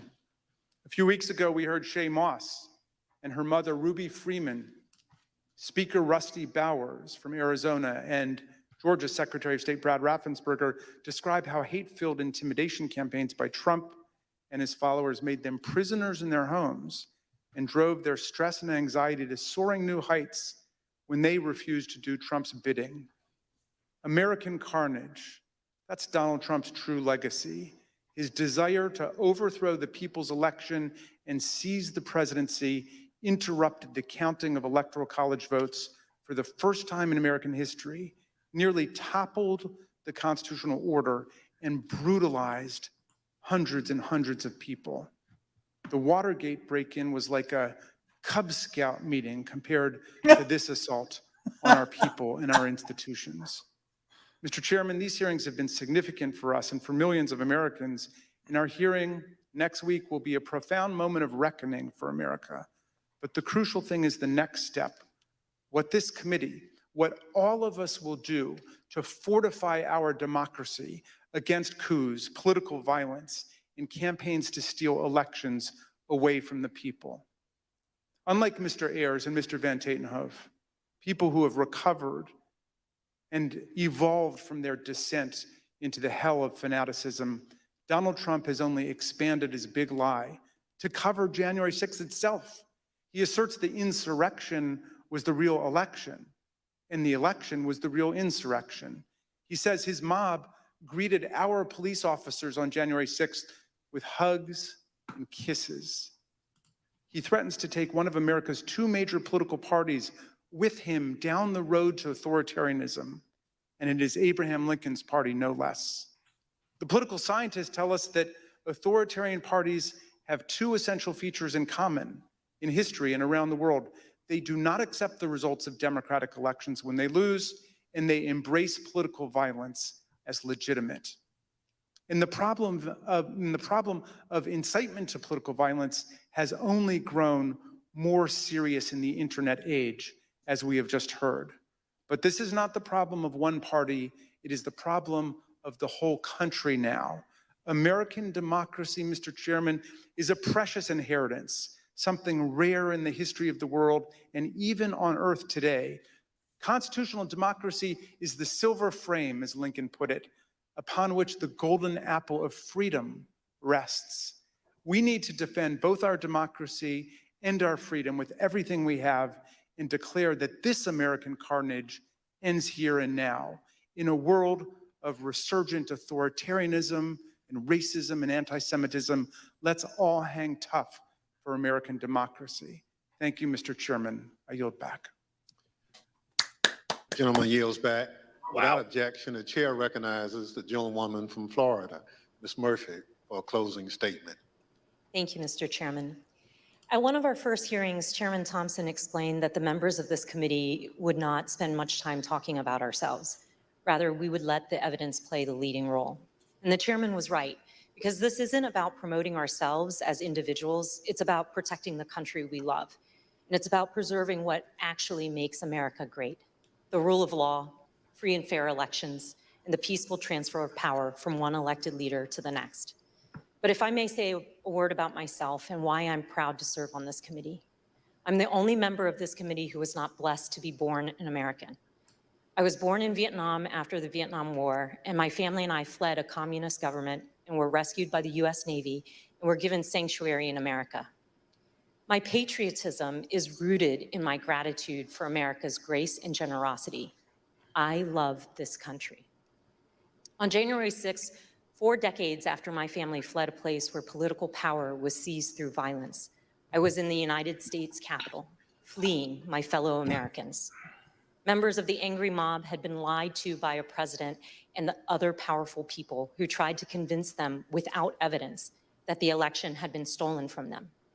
Some of them then tried to use physical violence to overturn the outcome of a free and fair election. Our committee's overriding objective is to fight fiction with facts, to create a full account for the American people and for the historical record, to tell the truth of what happened and why it happened, to make recommendations so it never happens again, to defend our democracy. To me, there's nothing more patriotic than that. Thank you. Mr. Chairman, I yield back. Gentlelady yields back. Without objection, the chair recognizes the gentlewoman from Wyoming, Ms. Cheney, for a closing statement. Thank you very much, Mr. Chairman. Mr. Chairman, let me put what you have seen today in a broader context. At the very outset of our hearings, we described several elements of President Trump's multi-part plan to overturn the 2020 election. Our hearings have now covered all but one of those elements: an organized campaign to persuade millions of Americans of a falsehood that the 2020 election was stolen by widespread fraud, a corrupt effort to pressure Vice President Pence to refuse to count electoral votes, an effort to corrupt the U.S. Department of Justice, efforts to pressure state election officials and legislators to change state election results, a scheme to create and submit fake electoral slates from multiple states. And today, you saw how President Trump summoned a mob to Washington for January 6th, and then, knowing that that mob was armed, directed that mob to the United States Capitol. Every one of these elements of the planning for January 6th is an independently serious matter. They were all ultimately focused on overturning the election, and they all have one other thing in common. Donald Trump participated in each substantially and personally. He oversaw or directed the activity of those involved. Next week, we will return to January 6th itself. As we have shown in prior hearings, Donald Trump and his legal team, led by Rudy Giuliani, were working on January 6th to delay or halt Congress's counting of electoral votes. The mob attacking and invading the Capitol on that afternoon of January 6th was achieving that result. And for multiple hours, Donald Trump refused to intervene to stop it. He would not instruct the mob to leave or condemn the violence. He would not order them to evacuate the Capitol and disperse. The many pleas for help from Congress did no good. His staff insisted that President Trump call off the attack. He would not. Here are a few of the many things you will hear next week from Mr. Cipollone. Cliffhanger.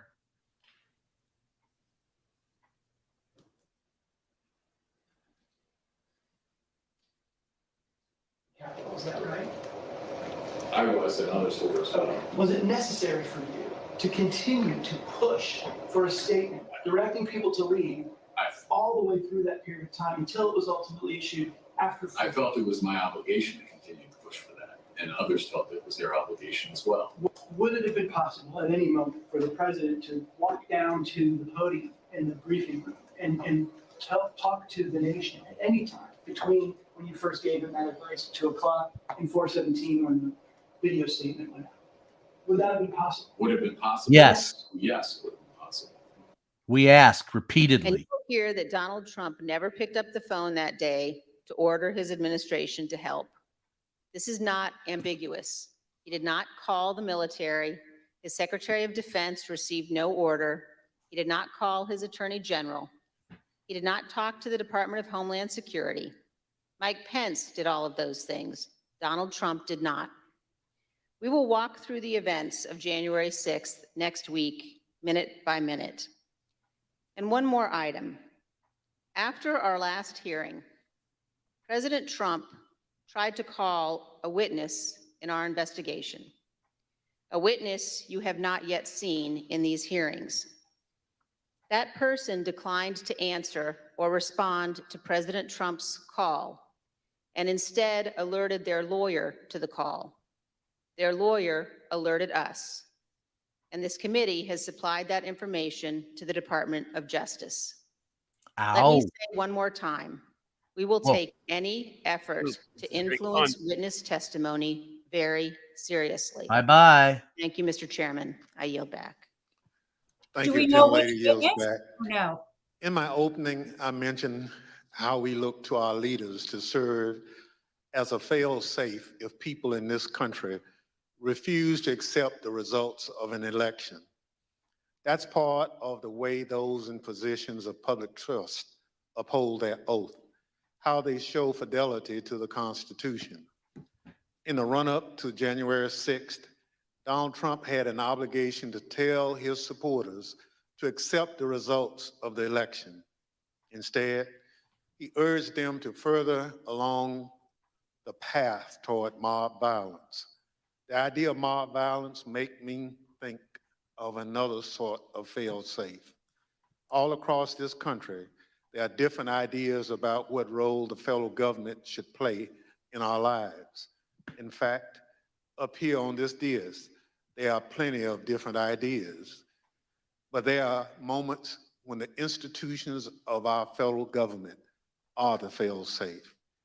I am from a part of the country where, had it not been for the federal government and the Constitution, my parents and many more Americans like them would have continued to be treated as second-class citizens. The freedom to be able to vote without harassment, travel in relative safety, and dine and sleep where you choose is because we have a government that looks over the well-being of its citizens. This is especially important in moments of crisis. When we have a natural disaster that state governments can't handle on their own, when there's an emergency that requires action by our public health services or our military, we have a federal government. What happened on January 6, 2020 was another one of those moments in history that tests the strength of our federal government. January 6th was an attack on our country. It was an attack on our democracy, on our Constitution. A sitting president with a violent mob trying to stop the peaceful transfer of power from one president to another. It still makes my blood boil to think of it. In a moment like that, what would you expect to see? You expect to see the President of the United States sitting behind a resolute desk in the Oval Office, assuring the American people that the attack would be repelled and the threat would be dealt with. You would expect to be reassured that there was a fail-safe. Instead, the President of the United States sent the mob. He disregarded the advice of the people who had taken an oath to the Constitution. He oversaw a scheme aided by people whose loyalty was only to Donald Trump. There's nothing we can compare that to. There's nothing in our great nation's history that has ever come close to that sort of betrayal and dereliction. Thank goodness our system of government held in spite of a commander-in-chief who worked in opposition to what the Constitution designed. When this committee reconvenes, we'll tell the story of that supreme dereliction by the commander-in-chief, how close we came to a catastrophe for our democracy, and how we remain in serious danger. The chair requests those in the hearing room remain seated until the Capitol Police have escorted witnesses and members from the room. Without objection, the committee stands adjourned. Oh boy. All right. That's a lot. Yeah. To take in. I don't quite know where to start. So I think no, Jen, stay. I have so many thoughts, and it's hard to organize them because some of them seem trivial. I know they're not trivial, but in the grand scheme of things, like, why is Rudolph Giuliani not indicted, and why does he? I know his license is suspended. Why hasn't he been disbarred? Why hasn't Michael Flynn been called back to active duty and then court-martialed? Why are taxpayers still paying his benefits, and why are we still paying for Secret Service for Donald and his fucking children? I know that's not the most important thing, but again, it's part of that. Like the fact that we were not just subjected to these people, but they had real power. The only I'm going to leave it to you guys to talk about the more substantive stuff. I just have one thing that worries me, and I don't know that anybody could admire Congressman Raskin more than I do. I mean, you can admire him as much as I do, probably not more. Is when he said that Donald is leading this party down the road. No, he's not leading them anymore. They're there already. They don't need him anymore. Ron DeSantis will fill that role better than Donald. So that's my only slight We see it around criticism. the country in state legislatures in places every day. So, Hi, Charlotte. Hi, how y'all doing? I feel like I feel like I have just run a marathon while somebody was jumping on my head the whole time. So yes, exactly. We somebody mentioned this earlier as well. At least 108 people ran on the big lie. January 6th was great platform and got the nomination. So so let's see. Does anybody have anything that really stuck out and seems like a really burning issue okay, Jen. What? Wait. What the fuck? Donald called one of the witnesses? Yeah, that's my issue too. Okay, got it.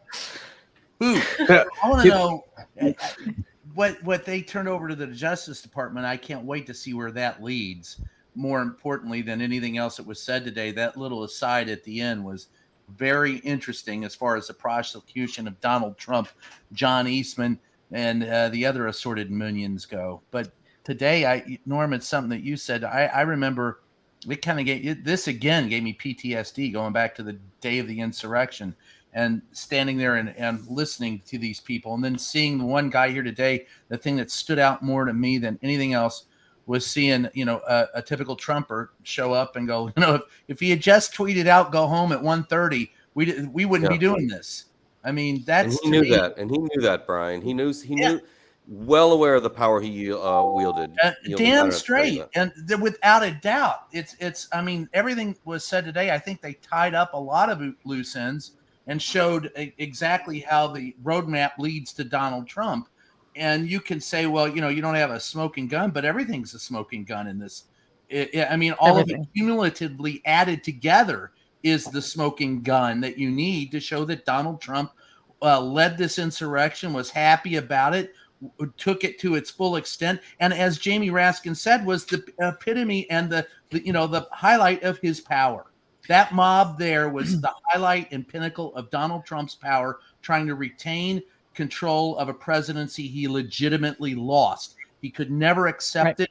He would never admit that he lost. He fought tooth and nail until the very end, until everyone abandoned him. He's still fighting. Still trying to fight. Yeah, he's still fighting. Okay, so Cliff and then Adam and then Waj, but I just want to make two really quick points.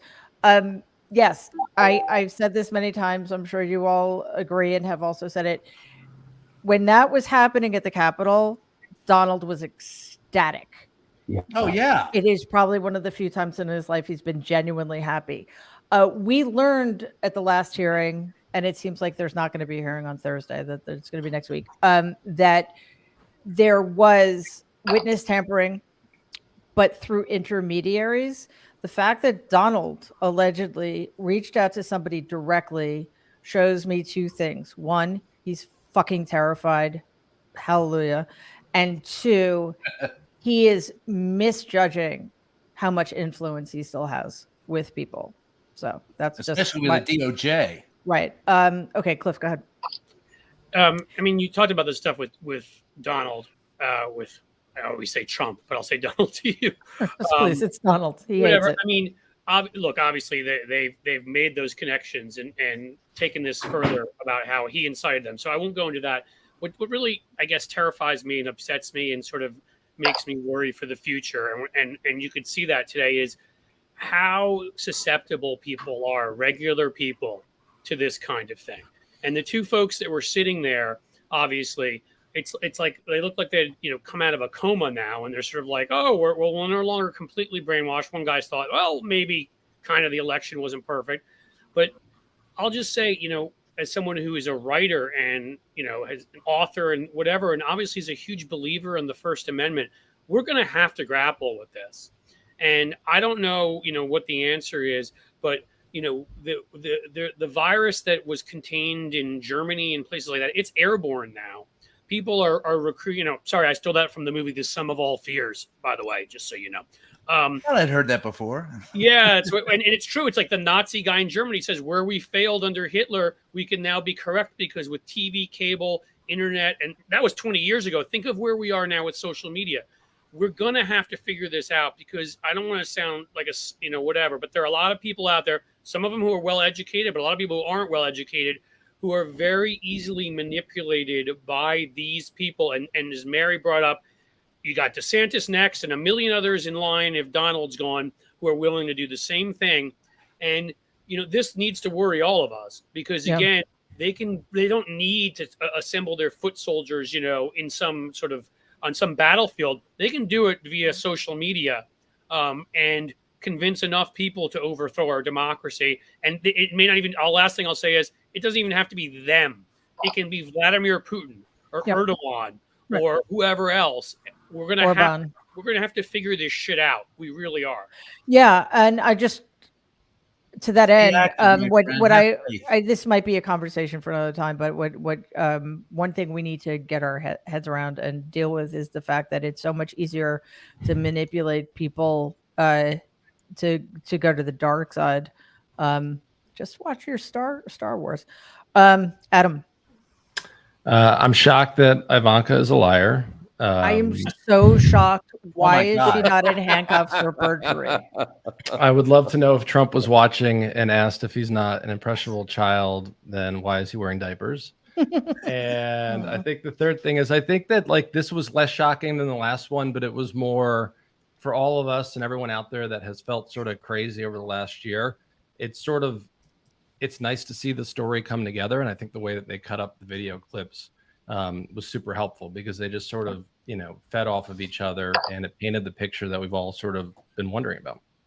Yeah. I mean, it was almost not a relief necessarily, but it was almost nice to take a bit of a step back and have something that was a little bit more cut and dried, not so dramatic. And again, don't get me wrong, it was still mind blowing and horrible and still effective, but it was a little different from watching certainly people like Lady Ruby and Shay testifying in person. But again, still incredibly effective. The shock troops to Trump. That was the importance of today. The shock troops that were there on the ground were linked to Donald Trump. And I don't think that there's any way that he can back away from that now. Right. I mean, not the only important thing, but definitely incredibly effective. Waj? Yeah, just going off what Brian said, there was so much happening, but there's 4 things that I wrote down that were very shocking to me. First and foremost, I think it's very important that you have to give props to the January 6th hearing for doing an excellent job. Tight 2 hours, excellent narrative. Even though there weren't that many live witnesses, I think what they had was actually 2 hours and 45 minutes. Yeah, it was almost it went by fast and gripping. It's good for television, which is all that matters. It's the ratings, right? As our democracy is under assault. So excellent job by them. And Jamie Raskin, his speechwriter or his words, or if he wrote that speech, just give that to Biden and let Biden say all that stuff. He did an excellent job. When it comes to, again, our when we talked previously about stochastic terrorism, right? How these individuals are motivated to commit terror. And there's a tangential link to both social media and tweets. We saw that today. I think that was very powerful. What really worries me is the rise of militia groups. And I'm glad America got a taste to see how violent Oath Keepers are. Yes. Specifically, the ex-spokesman, who's a journalist who became their spokesman, a journalist, literally said, I don't want to mince words. This is a violent militia that was seeking an armed revolution. Now, this is the important point I want to make. There are sitting members in Congress right now, Republicans, who are open members of the Oath Keepers, including Arizona's Mark Fincham, who Donald Trump has tapped to be Secretary of State, who's an open member of the Oath Keepers and says that he believes in the big lie. So this violent militia has active Republican elected officials as members. That's number one thing that I want people to kind of understand where we are right now. Another thing is that text between Brad Parscale and Katrina Pearson, where Parscale, totally. I mean, that was stunning. Several people have tweeted that entire exchange. He holds Trump responsible. The rhetoric, he said, got people killed. And what really bothers me is that these people, more and more we realize that there are no heroes in the GOP, right? These people knew what was happening and they kept quiet. Cipollone, even Hutchison, they kept quiet. Brad Parscale still making money off it. The December 21st hearing at the White House with multiple GOP members, including the seditious, what do you call them? The traitor tots, the Gosars and the Biggs and the Marjorie Taylor Greene. And I think there was Gates and Jim Jordan. They were in on the plot. When it came to the coup, December 21st, all of them were named. And the fact that we know that at least 7 of them proactively sought pardons. If I were them, I want to know more about how these individuals participate in the coup. The other thing I would say is the social media. And Cliff was talking about this. I think this was a damning indictment of Twitter and Facebook, how they were alerted by their own employees that their forums were being used to promote hate and incite violence. And they did how they nothing. said nothing, how only after Trump lost, that's when they deplatformed him, how right-wing media is using specifically these social media platforms to brainwash and radicalize individuals. And fast forward, they still haven't done enough. I think this was an indictment of Twitter and Facebook in particular, and how they were utterly complicit in the damage to our democracy and the violent insurrection. And I hope some people pick up that thread moving forward. Because I don't think they've done enough. I don't think they've done enough. You got to take the only way to make a point on that. Somebody should write a book. I did, but you should take the money out of it. You got to take the money out. That's the reason why social media is stuck with it. Journalism cannot be married to making money. It can't be married to capitalism. Well, I mean, if you want to call Twitter and Facebook journalism, I think they need to be regulated. They need to be regulated. Absolutely. And I'm hoping that is a roadmap for Congress to do something about it. Norm, you're next. So first, knowing Jamie well, those were his words. He doesn't absolutely. You know Jamie well. He doesn't need a speechwriter. Yeah, but let's give props to Stephanie Murphy. That was an amazing emotional moment. We were talking privately. You could not be in tears about the country just hearing that. The next point, we've known that hoping that there would be these deaths where the Insurrection Act could be invoked, and we had a more direct expression of that here. Trump had a variety of plans and going to the Capitol himself, but wanting to see Pence killed and members killed, I think. And I'm hoping that Stuart Rhodes or others are going to end up turning a little bit. Somewhere there were conversations with Trump about the Insurrection Act and how it would be invoked. And that takes me to another point that the committee has not done anything publicly about, one, why the Capitol Police disbanded its intelligence unit weeks before January 6th. Two, how these rioters were able to go directly to the unmarked offices in the Capitol of leaders and others. Three, the role of the Defense Department, Kash Patel and the others. And Chris Miller. There's something else we learned this week that was pretty shocking, that military bases all across the world play Fox News 24/7. And I want somebody to ask Lloyd Austin, Brian, get your journalism friends who are covering the Pentagon. Whenever I can General answer that. Austin comes up, I want to know, one, what he knows about what happened at the Defense Department. Two, why Charles Flynn is still a key figure in the Defense Department. Three, why, as we've said many times, Michael Flynn has not been recalled to duty. There's a lot going on there in the Defense Department, that this is the Biden-controlled Defense Department, and where are they with all of this stuff? Good point. I know one thing, Norm. I know that Fox has been the default network since George W. Bush. That's when it became the default network for everyone in armed services across the world, and they did it, and they haven't changed it back. Right. And every goddamn Secretary of Defense, Secretary of the Army, and so on can change that overnight. Yeah, and why they're not doing it?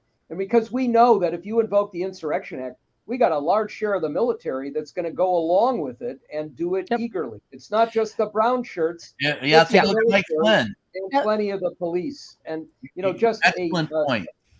a final point, actually two maybe, the teasers that keep people interested, to let them know they've got a whole lot more. Those are really important.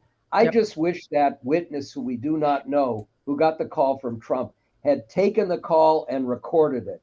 Because if you just know that he made a call to a witness, you don't have the goods to be able to charge him with witness tampering. Do we know they did it? There might be a record.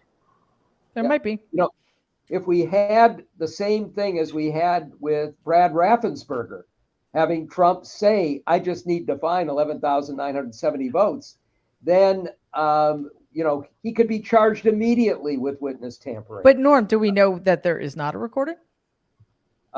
He said he didn't, or Liz said that the witness did not take the call, but called his or her lawyer. Oh, interesting. Okay. There's Trump calling you now. Press record. Telling us all please. to lay off. You know, I think the fact that, yes, Fox News, that's so obscene and unpatriotic that and that's a large part of the reason why a significant number of the people at the January 6th insurrection were military, active and former military. Conversation for another time, though. Although, again, all of a piece. Dahlia, go ahead. Just a couple quick things. One is just to sort of dovetail with what Waj said about how well this is constructed for television. Yeah. The other way that this is just the circles of this are constructed so brilliantly is that it literally is a circle closing around Donald Trump. And to go from like the Capitol Police to the lawyers to the, you know, Republican state officials, election workers, and suddenly we are, you know, around his neck, you know, people around him testifying to what he did, what he said. It has just been such a, like, the architecture of this has been extraordinary. And you actually like viscerally feel it closing around him in a way that I think like should just be credited to whatever genius is choreographing this. Yeah. The other thing I'm just really sitting with today is, you know, and we're sort of talking about it in the chat amongst us, is just the limits of the First Amendment and the problem we have with incitement law, which is, you know, sealed in amber from 100 years ago and requires things like face-to-face threats and imminent violence, and none of it translates into the online age. And part of the problem we're having, it's why we keep talking about stochastic terror, which is, by the way, not a crime, but the idea of whipping up, you know, sort of random people there to commit violence is not really something that we have kind of covered well with our existing legal system. And one of the things that I'm really struck by listening to today's testimony is how much it dovetails with the Charlottesville civil rights trial against the white supremacists who marched there.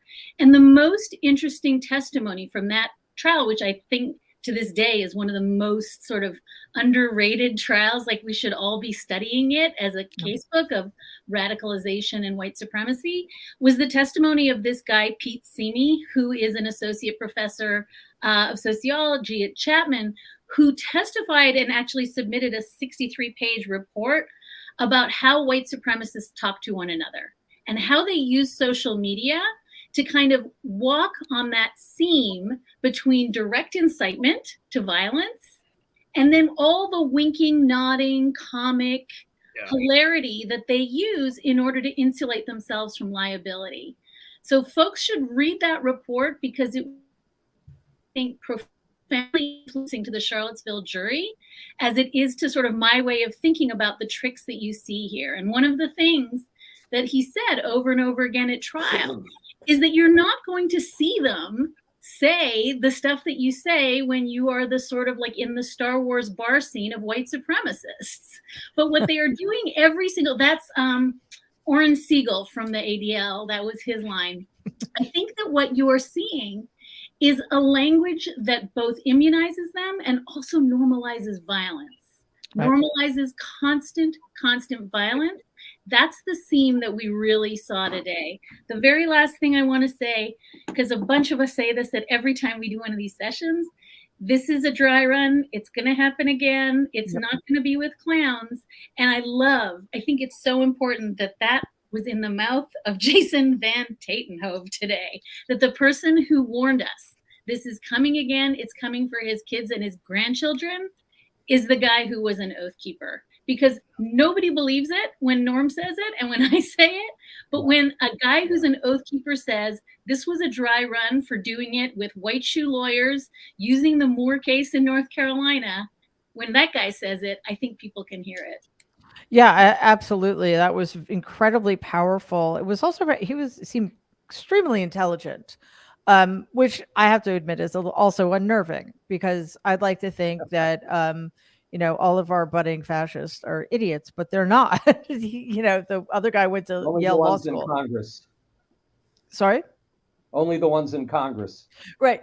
Well, exactly. There you go. Charlotte, what is your biggest takeaway from today? Because there were so many, but I'm still having trouble processing. That's what you're all here for, to help me process. Yes. Well, I do think that we should talk about the military's role in this a little more. Norm brought up a good point, and I think it deserves a lot more nuance between all of us and talking about the military's role in a possible coup. But I'm going to sound like a broken record with this, and I've said this every single day that we've done these talks about the hearing. It doesn't matter what happens in the hearing; it matters how Americans perceive it. Mm-hmm. And I really worry that even with this incredible testimony that's being given, that we still have not hit the tipping point for the American public rallying to make sure that this never happens again. I just don't see it yet. We have to have more interest from the voting public, and I'm not convinced we're there yet. So, can I ask you? So, what would that look like? Like, how would we know? People being pissed. And then responding, and then the media having to cover it far more than it is already. I mean, I'm still seeing these absurd claims that Americans care more about gas prices than the January 6th hearing. And the thing is, that might be true for a lot of parts of the country. And I'm not just talking about the more conservative parts. I'm talking about areas of the country that might go either way, but we're not seeing the outrage that we need to see for this to be effective in the midterms. And I'm worried about that. And I hate to be a wet blanket. I think that this needs to happen. These hearings are good. This is very good that this is happening, but I'm not optimistic that it's going to be an enormous factor in November. But I think that that's almost entirely. Well, no, let's never forget that with two exceptions, it's the entirety of the Republican Party pretending that this doesn't matter. It's a hoax. It's whatever the fuck language they steal from Donald. But it's also an indictment of the media. If the media continues to suggest that the only things that matter right now are gas prices and inflation, then they're the ones who are preventing people who do not have the luxury or misfortune of having to pay this much attention. Of understanding, like how are people going to understand what all of this means? Most people cannot watch a hearing at 1 o'clock in the afternoon. Most people don't have 3 friggin' hours even if they have time in the middle of the day, they probably don't have 3 hours. So if the media don't do the job of highlighting all of this, because let's face it, if most people knew, I'm going to throw this to you, George, if most people knew, plus of course whatever you want to say, what the content of these hearings were, and if it were put in its proper context, don't you think a lot of people would start to rethink their approach to the big lie and January 6th and Donald and the Republican Party as a whole? I would like to think so. I am not by nature, by the way. I didn't grow up in a particularly political house. We didn't talk about politics at the dinner table. I didn't start to freak out and pay attention until 2000. Right. Even through college. I mean, I like, the Lewinsky thing was happening after that. And then, I was peripherally tuned in. But then the 2000 election happened, and I was just whoa, whoa, whoa, whoa, whoa, whoa, whoa. So, you know, now we have so many more distractions and so many more shiny objects for, you know, the voting public to, you know, they're busy on their TikTok and their Instagramming and Snapchatting. Like this is not as fun. All right. And until it comes and knocks on your front door, people aren't going to give a shit. You know, Charlotte has made a really smart point, and I'm in concurrence to a degree. Yes, these hearings do matter. And I, the non-political guy who is just like a clown who likes to make people laugh on occasion, but I'm watching this and I am in horror. I am in horror and incensed by what I'm hearing. What I'm seeing are like yes, there's a lot of cynicism about politics and political characters in our system. That's not a new thing. But like, holy shit, the clown car of characters that got such access to this guy, this desperate clinging to relevance. Like these people will put all of their principles on the shelf or blow them off to cling to relevance, no matter what the cost. People die, so what? We're still going to be relevant. You know, like my friend Scott Galloway used to make this joke about Elon Musk. Elon gets really anxious when he's not in the news cycle every 48 hours. So he has to pull a stunt or tweet something to make the conversation more about him. And Donald did similar shit. It drives Donald nuts if no one's talking about him. That's the worst thing that could ever happen to him. And now you've got these people who are like bending over to ridiculous degrees, kissing the ring and everything else on them that they can bear themselves to get near, to cling to relevance. It's really, and it's sort of circling back to that thing about that I mentioned at the break about how our the conservative counterparts in the UK grew spines and said no to the fuckery. Is it going to happen here? Probably not. You know, weak. These people, your Kevin McCarthy's, your Mitch McConnell's, all of these people are desperate. They are nobody without their relevance, and they will do whatever they can to hold on to it, no matter what the cost. Yeah, I mean, first of all, I just want to say that I know, George, that you weren't born in New York, but you are a true New Yorker. Yeah. It's horror. That way, nobody will ever question your status as a real New Yorker. Anyway, a couple of points. By the way, Mary, like even from growing up in Cleveland, we used to laugh at Donald from Cleveland. Well, in the 80s when he was kind of like emerging, and what's his name wrote Art of the Deal. But he has a New York. It's horror, forest, orange. Yeah. Anyway, that aside. A couple of points on this. Sure. One is the best case scenario for us is that more and more of the Republican elites join Asa Hutchinson and National Review in trying to get distance from Trump, and a good part of the base stays with him, and they have their own internal civil war leading towards 2024. We can only hope that that's a reality. A second point is, it's not just about when people get excited about what happened on January 6th, it's getting them alarmed about what's going to happen on January 6th, 2025. And the best way for that to happen is for the Justice Department to start to indict people in the Trump orbit moving towards Trump. It's not going to get there by indicting Oath Keepers and Proud Boys on seditious conspiracy. That doesn't penetrate for people who don't pay a lot of attention to this.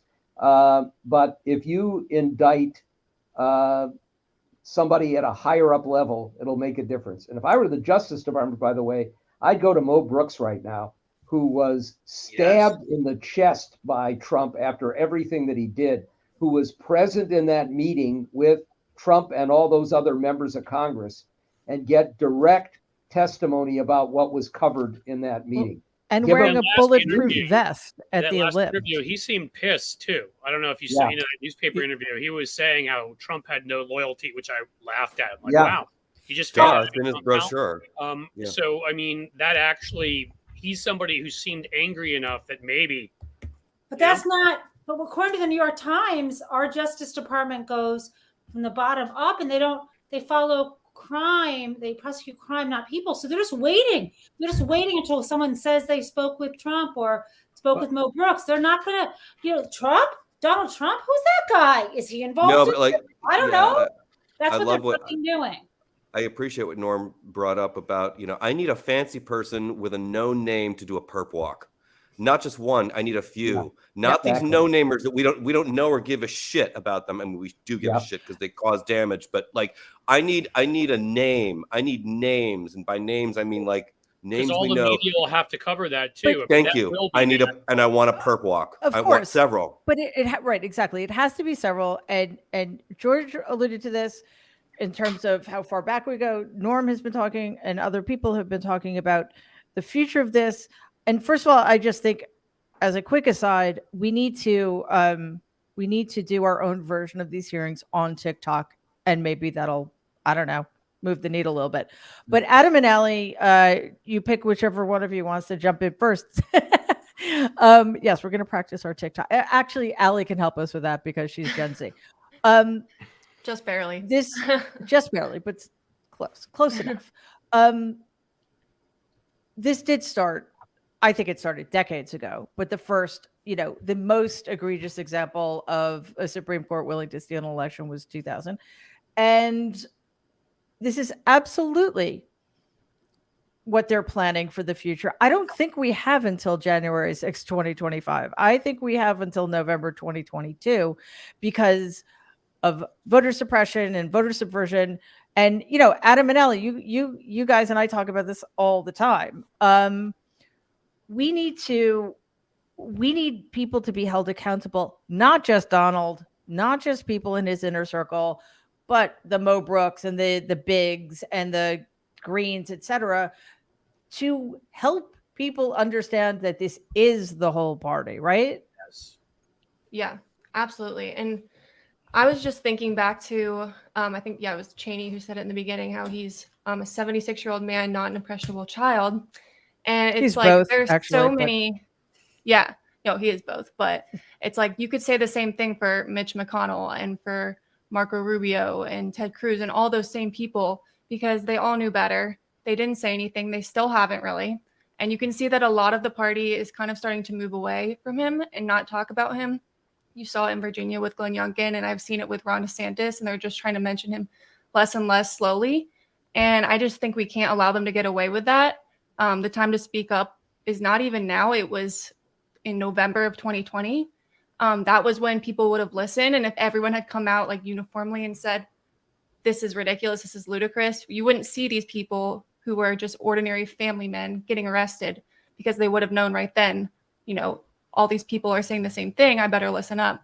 And I feel like because they didn't, and I remember just kind of like screaming to myself at the time, being like, why aren't they saying anything? And I felt that way for so much of his presidency, just why aren't they saying anything? And at the time, it's like, that's why these people listened, because they thought there was something to it. They thought these senators, these Congress people, these governors, they know something that we don't, and they agree. So I feel like that was so frustrating. And I just want to hold these people to the gun and just make sure that they don't get away with this and they get questioned by it every time they go on the air, every time they're on a TV hit, because we can't let them just silently walk away and continue to hold public office. And that's true, Adam. That is absolutely right. Donald didn't get away with a big lie because he's so powerful. He got away with it because he was enabled by people like Mitch McConnell.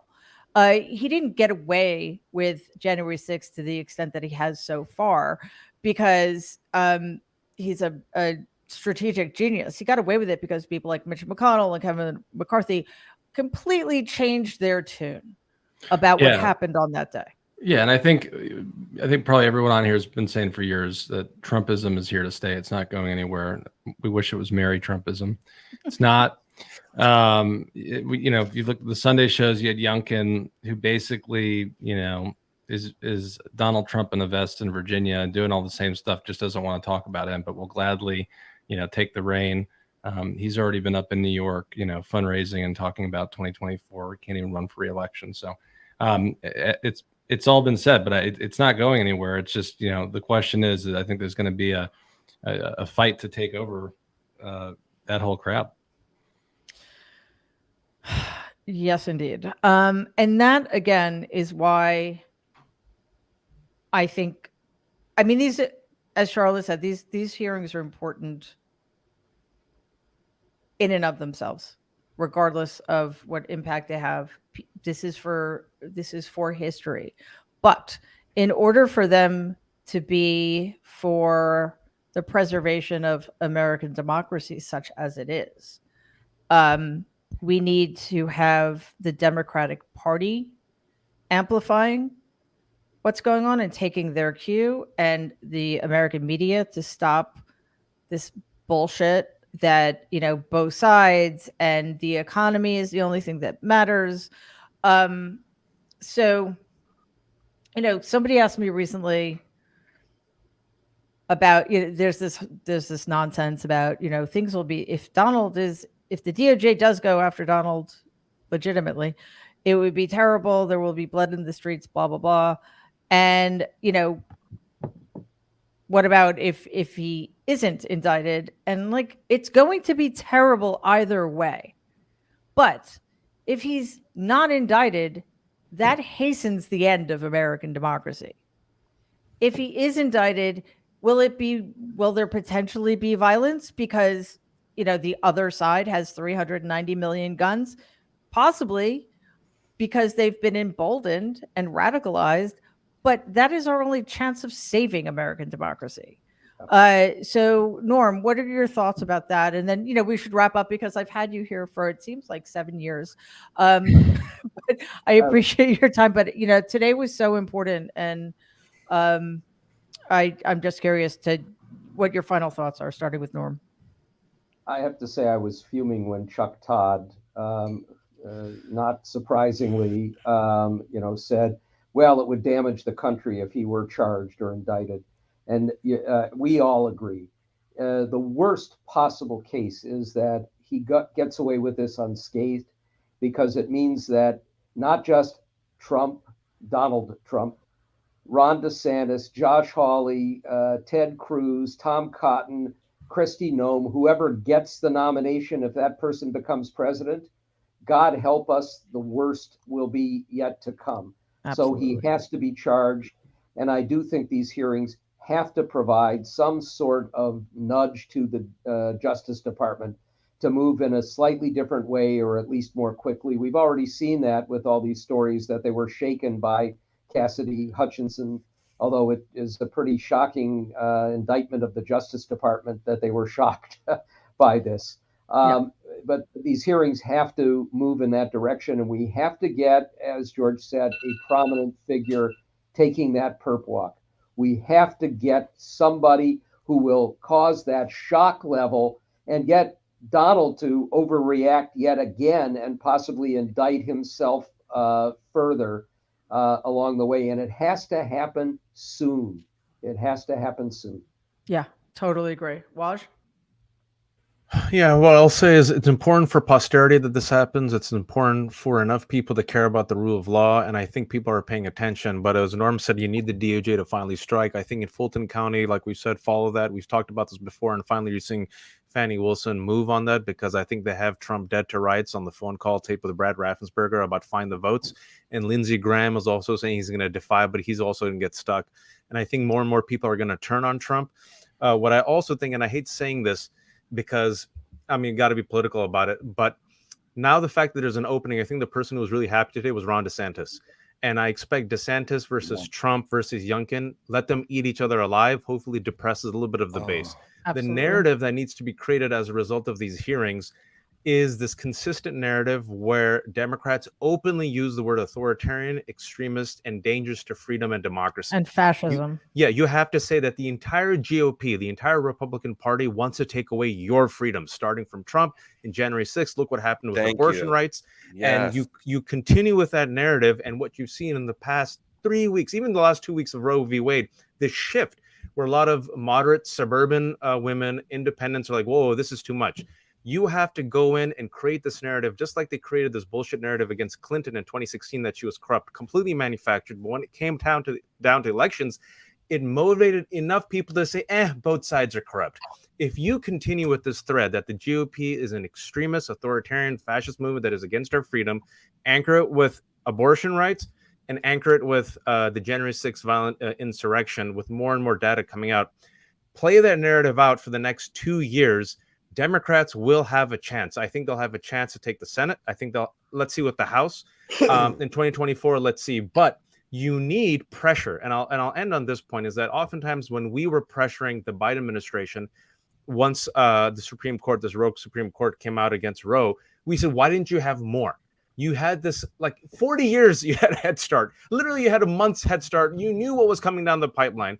It was the pressure of a lot of Democrats and progressives that finally has allowed the Democrats in the past 2 weeks to come out and say stuff. In the meantime, we get hit with, you're a third party rogue, you want the GOP to win, you're against Biden. And I'm like, no, the politicians move only to pressure. That's it.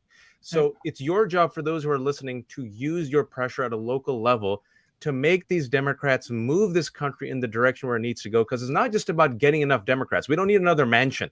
We don't need another cinema. You need the Democrats willing to commit to the systemic change to protect us from this happening again. And the case that we talked about, and thank you to Jen and Dahlia, who reviewed this essay. It came out today, so they like it, so it's good. Moore v. Harper. That's the case. I wrote about in the Daily Beast. It came out today. Moore v. Harper. Keep an eye on that case.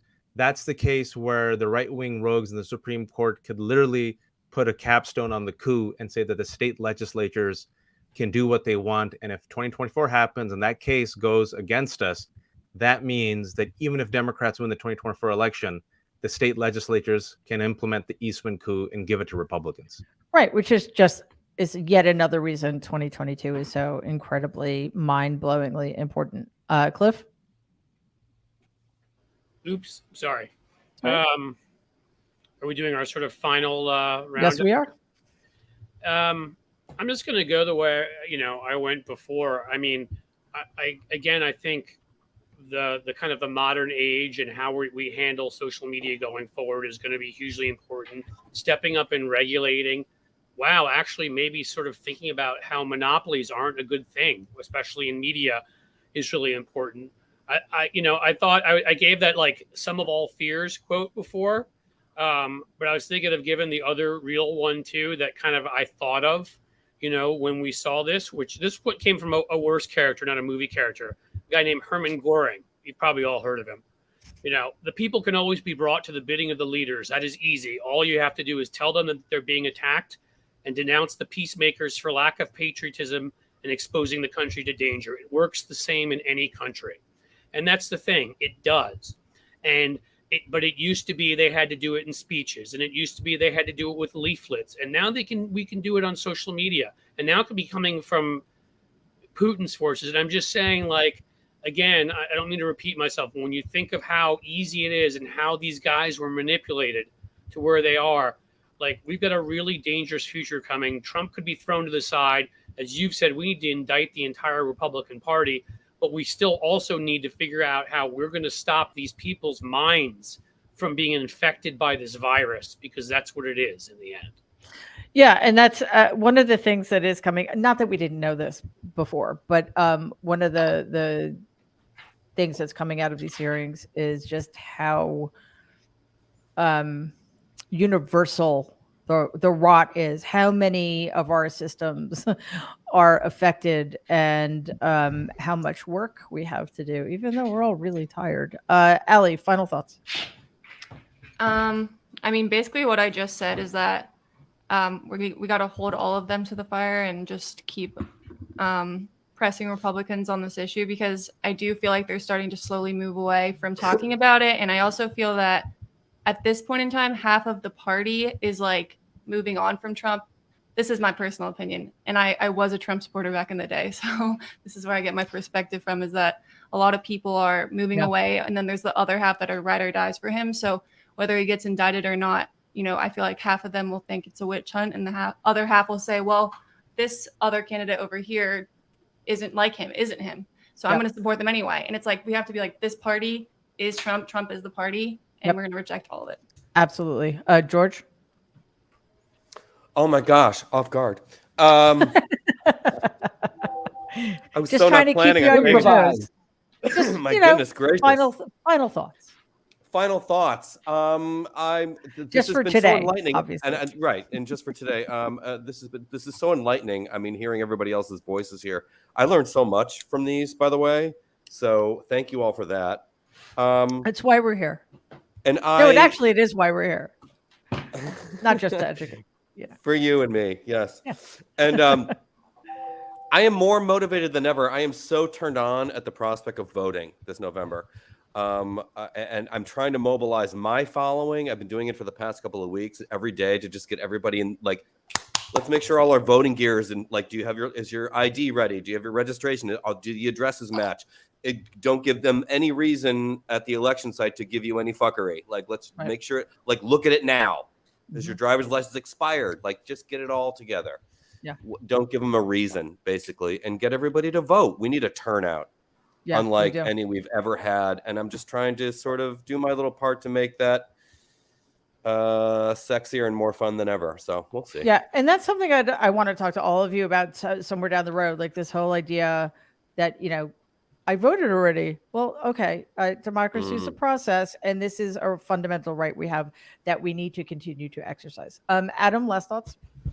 I was just going to share a comment from Melissa in the comment section, and then Waj jumped off, so it wasn't as fun. But she said that this looks like Hollywood Squares, but the political version, which it literally does. If anyone remembers that, Hollywood Squares. Yeah. Can I be Paul Lind? Oh, I was going to be Paul Lind because I'm in the middle right now. You are the center square. Yeah. That's my final thought because I see. I'm Trisha Yearwood. I think John Bauman, who was, of course, in Sha Na Na, but also hosted Hollywood Squares, is around and very active in the political world. He may be somebody we should.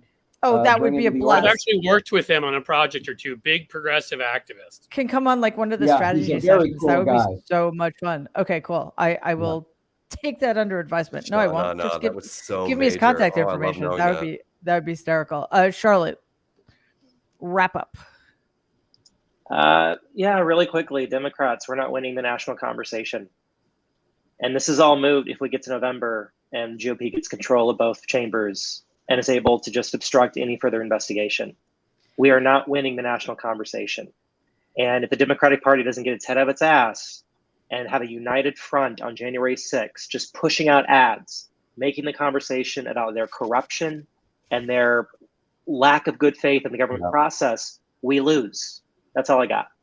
No, but I think, yes, and part of me thinks, how is it possible, whether they have their messaging right or not, and they should, of course, but literally it's like, the Democrats' messaging is bad and inflation and gas prices, so let's vote for the I'm not talking about that. No, I know, but it's part of the same thing, though. It's like, but it's not, though. If we're holding daily press conferences, every single prominent Democrat, and pointing to this shit and saying, look at this shit that they're pulling on you right now. They are trying to overthrow your right to vote, your right to select your leaders, trying to overthrow our government. What are we going to do about this? But we're not doing that. We're not seeing that daily pounding on news shows. We're not seeing that kind of united front messaging from the Democratic Party. And let's at least acknowledge that, folks, even when it's hard. I agree with you. I totally agree with you about that. What I'm saying is, and yet, okay, bad messaging aside, I mean, it's literally democracy or fascism. And I'm not saying that messaging isn't important. It's just deeply frustrating that, Democrats want a living wage and they want to fight climate change and blah, blah, blah, blah, blah. And the Republicans want fascism and a theocratic apartheid state.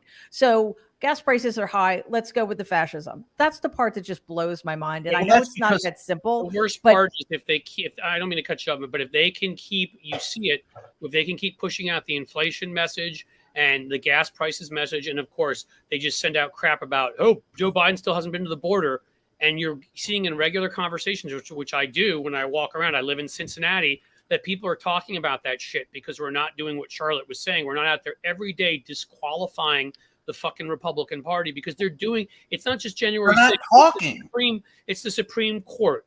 It's the fact that every day something else crazy is happening, or one of them is saying something like, praising Nazis, or, I mean, we should be doing this every day. I'm sorry. I get it completely. I get it completely. It's like when Sonia Sotomayor comes out to defend Clarence Thomas, I want to just jump off a fucking cliff. Brian, final thoughts about today?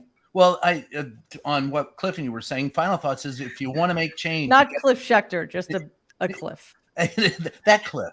Don't jump off me either. I'm no. You went off that cliff. Now, final thoughts on today is it was what you two were just saying. Democrats got to get better at messaging. Must get better at messaging. They're horrible at it. I showed you earlier, Mary, this week where there's just not anybody in the White House out there talking their talking points. They had thousands out on the South Lawn. Do we even hear about it? No. Of course, Donald Trump sucks up all the available oxygen, and I'm sure part of him loves being talked about daily, even as he's being marched to the gallows. But he doesn't think he's never been marched to the gallows. Why would he think he's being marched to the gallows? I think he's at least going to be. That doesn't mean he thinks he's going to be. No, that's the difference. True, but I do think you're right. I think he's showing signs of cracking and panic.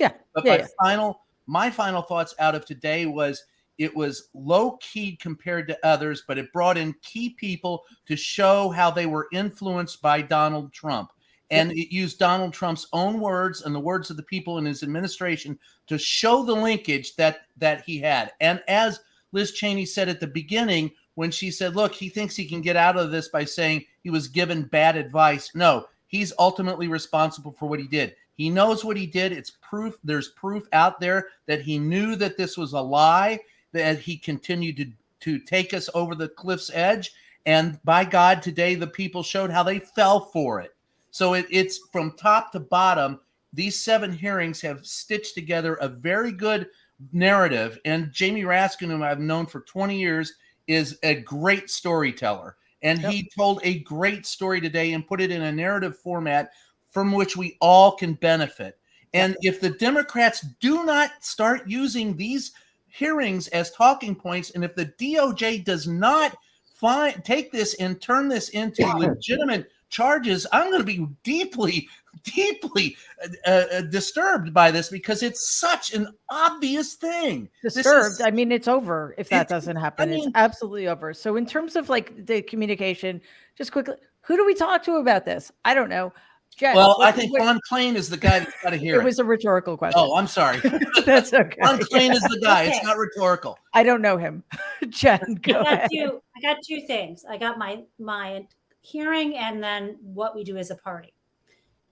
Hearing, I'm still pissed off because the statute of limitations hasn't fully run on volume 2 of the Mueller report. And there were some obstructive acts from July of 2017. And I have no faith anymore in Merrick Garland at all. And I came around and said he's doing stuff. Now I have none. So I'm going to, I'd be happy if stuff happened in Fulton County, but people don't count on anything from this Justice Department, period. Next thing, though, I've got something positive on the party stuff. Folks, the vibes.